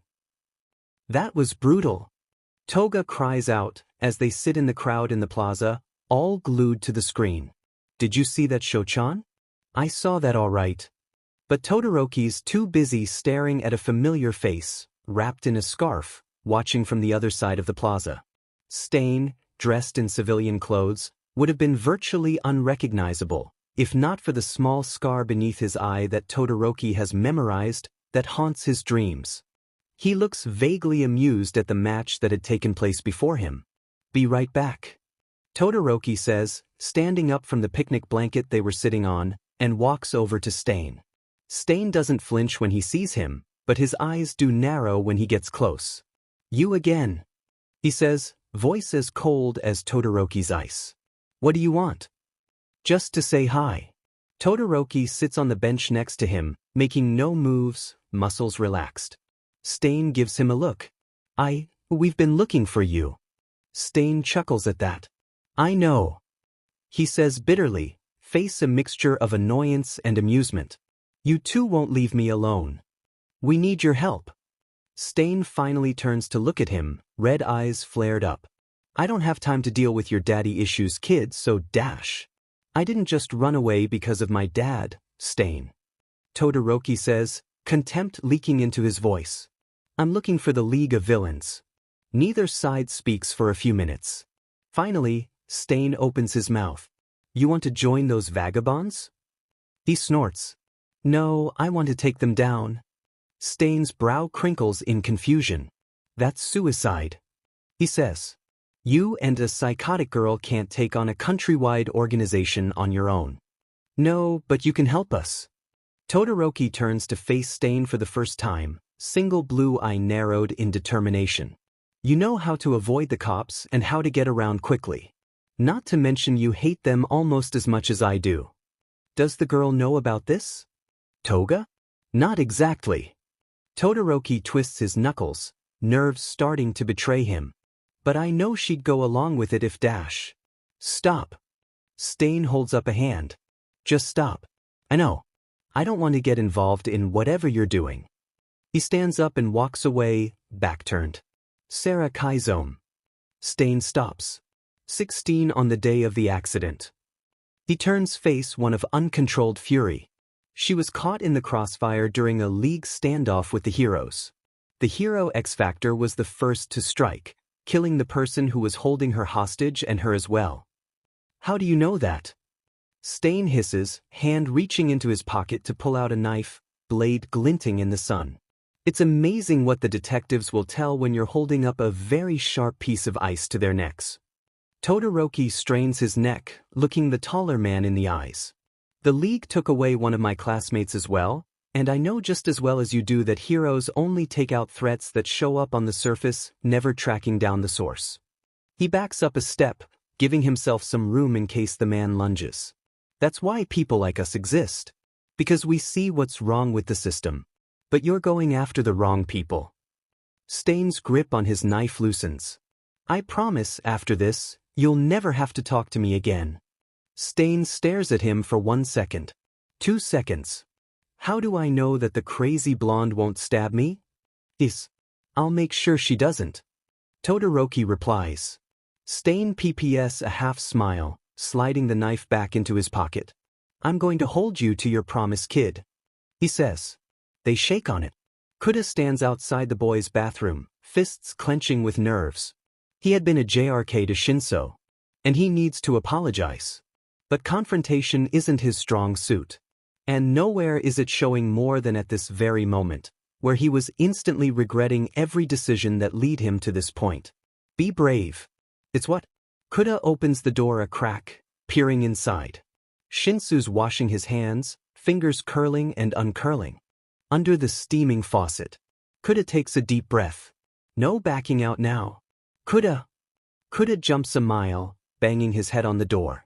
Shinso stares at him, dumbfounded. Oh my god, I'm so sorry. He stutters out, before suching to sign out of pure habit. I got nervous. What for? Shinso asks, leaning on the side of the sink. I don't bite. Not anymore anyways. Kuda decides to disregard that cryptic statement, and walks over to the tall boy, refusing to make eye contact. I'm sorry. He signs out slowly. I was a huge butt to you. Shinso tilts his head in confusion. You mean when we fought just now? It's a sports festival, no hard feelings dash. I mean about shouting at you. Kuda bursts out.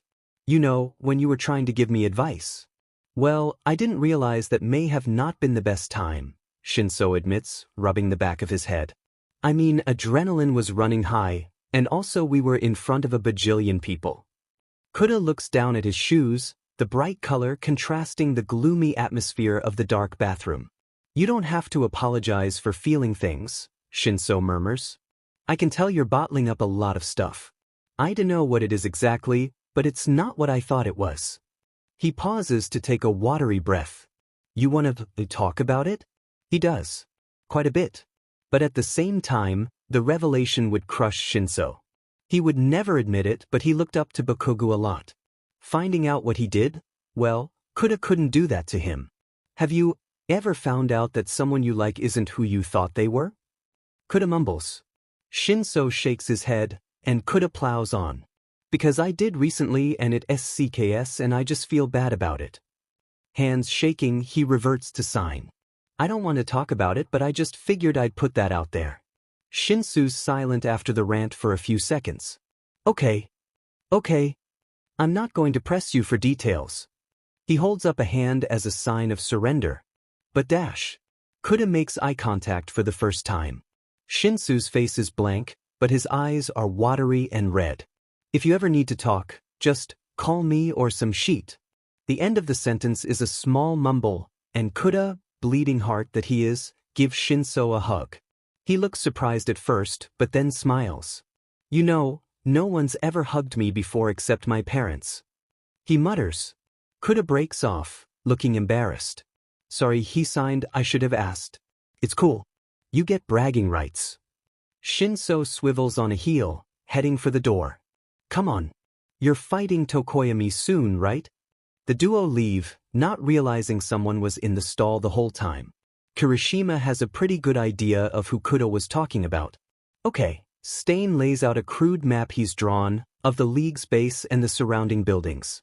If you really want to get in there, you need to be stealthy and know the layout of the land. Kid, put the knife down, and thankfully, I've run into them enough times to draw this up. Toga, who was filing her nails with a knife, looked thoroughly uninterested, but Todoroki peers at the map with utmost intensity. Can you scale it? He asks, pointing to the drawing of a billboard. You can't scale anything if you know what you're doing. Stain remarks, rolling up the map. We'll think about this more later. For now, I'd like some food. I ran out of money yesterday. Todoroki mumbles, but was interrupted by Stain shoving a wad of cash in his face. Not anymore, you're not. He gruffly remarks. Let's go.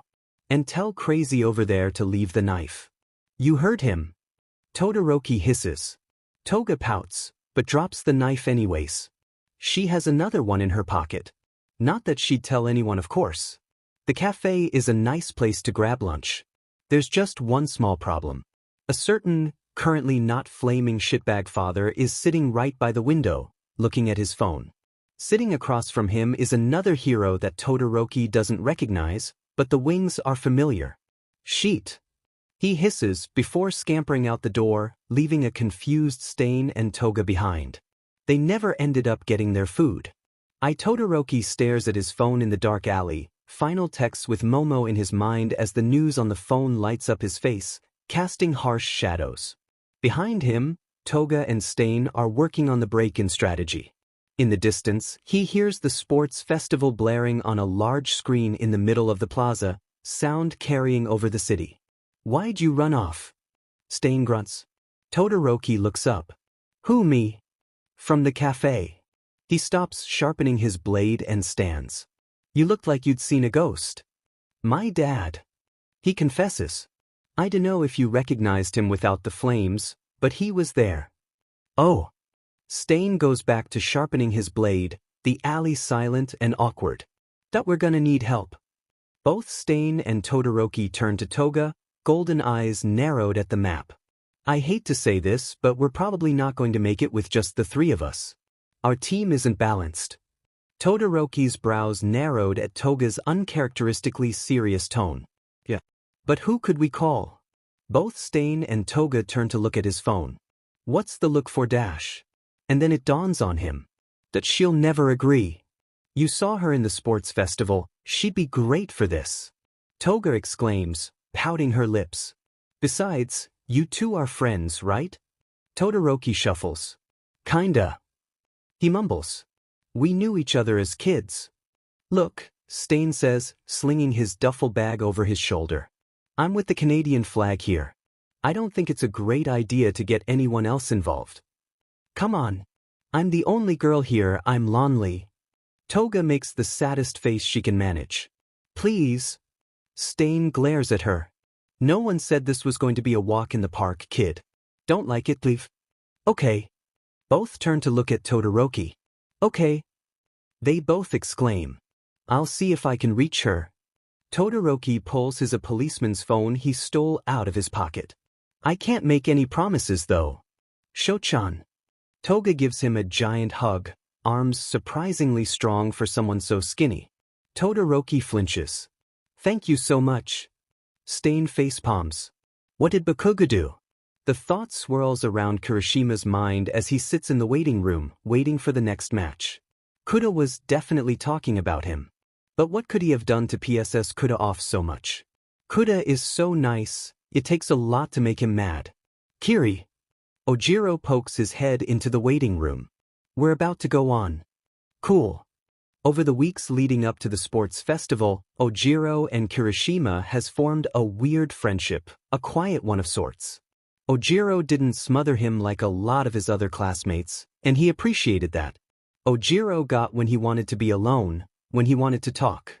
Despite claiming to not be great with people, he was better than he gave himself credit for. Aren't you supposed to be waiting in your waiting room? Kirishima asks. Ojiro chuckles quietly and closes the door behind him. Yeah, but I got lonely. He sits down next to him, quietly, hands fiddling with his tail. No hard feelings whoever wins, okay? Kirishima's head jolts up at that, and he turns to see Ojiro holding up his fist in a fist bump motion. Kirishima bumps fists. You got it, dude. The match is close. But Kirishima manages to pull through by throwing Ojiro out by his tail. The audience loves the spectacle, and by the end, they're chanting his name. I think you might be the fan favorite. Ojiro remarks as Kirishima pulls him up out of the grass. But think it's the hair. Kirishima rolls his eyes, but smiles. Momo didn't expect her phone to ding as she waited to fight Kuda. She certainly didn't recognize the number either. Who's this? It's Todoroki. Momo drops her phone. You good?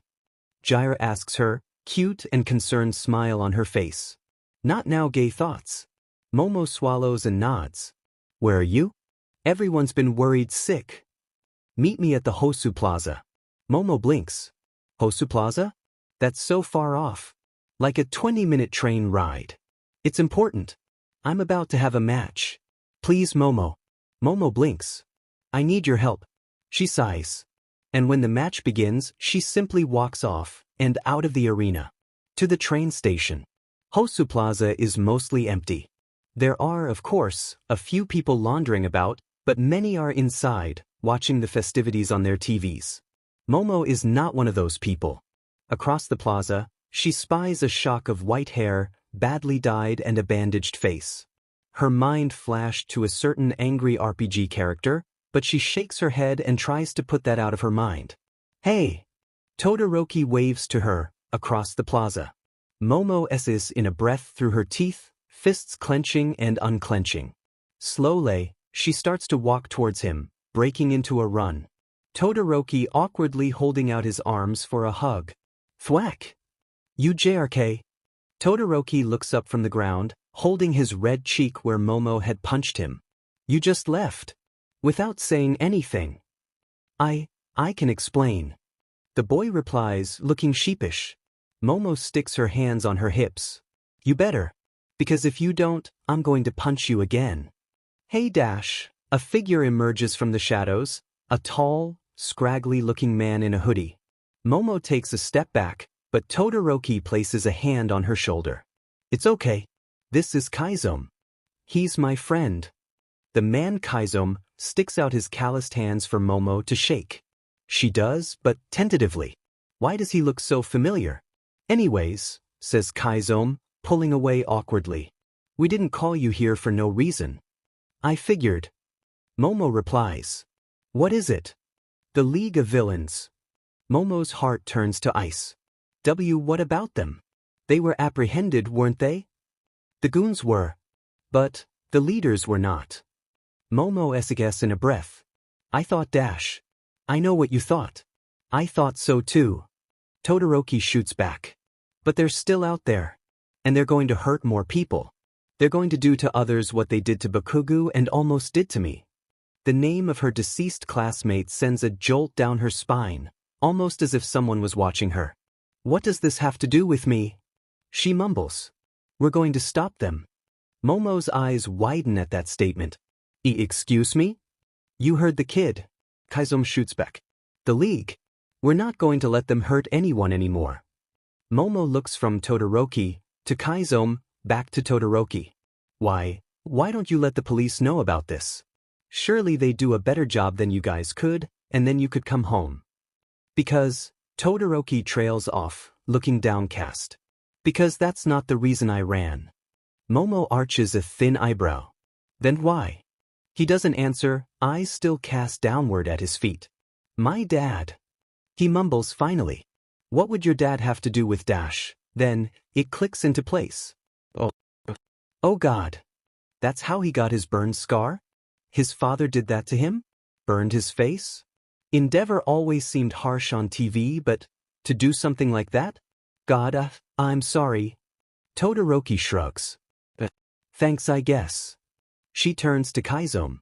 And what about you? She asks. Why don't you go to the police? Kaizome tugs the collar of his shirt awkwardly. Me and the police don't really get along. And besides, the heroes only take out visible threats, and the detectives that investigate CRP like this haven't been doing a great job, only that isn't really their fault. The League's just good at covering their tracks. Momo looks away, downcast. Momo! Todoroki places a hand on her shoulder, a look of sincere and genuine worry and hope on his face. Please. We need your help. Are you asking me to run away from home? No, just help us when you can. I can text you when I need to. Momo brushes his hand off her shoulder, face red. Why me? He smiles. Because you're smart. And we're a bunch of dumbass. Momo sighs. Fine. But be careful. They shake on it. Yeah, someone shouts from the alley. America! We live in Japan, Tuga. Todoroki shouts back. Momo blinks. That's Tuga. I know, she's a little dash. He does a swirling motion with his fingers by the side of his head, but she's cool once you get to know her.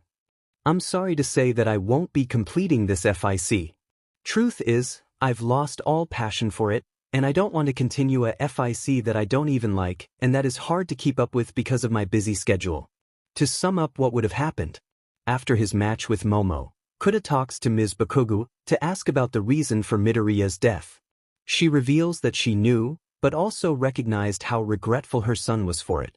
He tried his best to atone, and Ms. Bakugo didn't want to make his state worse.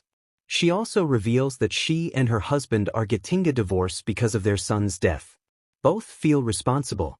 Meanwhile, Todoroki, Toga, Momo, and Stain all find out too late that the League is going to bomb the sports festival, and then all make a mad dash for the stadium, arriving to find it swarming with villains and blown up. The entirety of Class 1A fights their way out of this, and together, through their combined efforts, they all defeat All for One with All Might's help, though Shinso loses an eye in the process, much like Shigaraki did.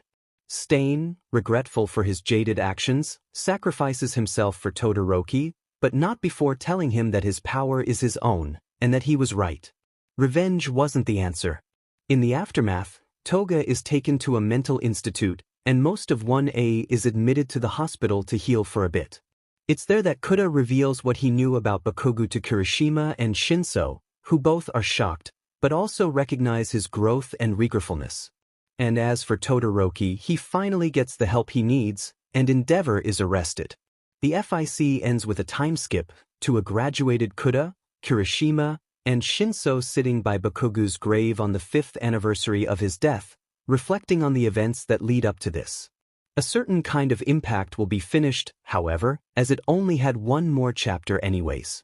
I'm sorry I couldn't meet yours or mine's expectation. Feel free to yell at me in the comments. I'm really sorry. Squiped understanding.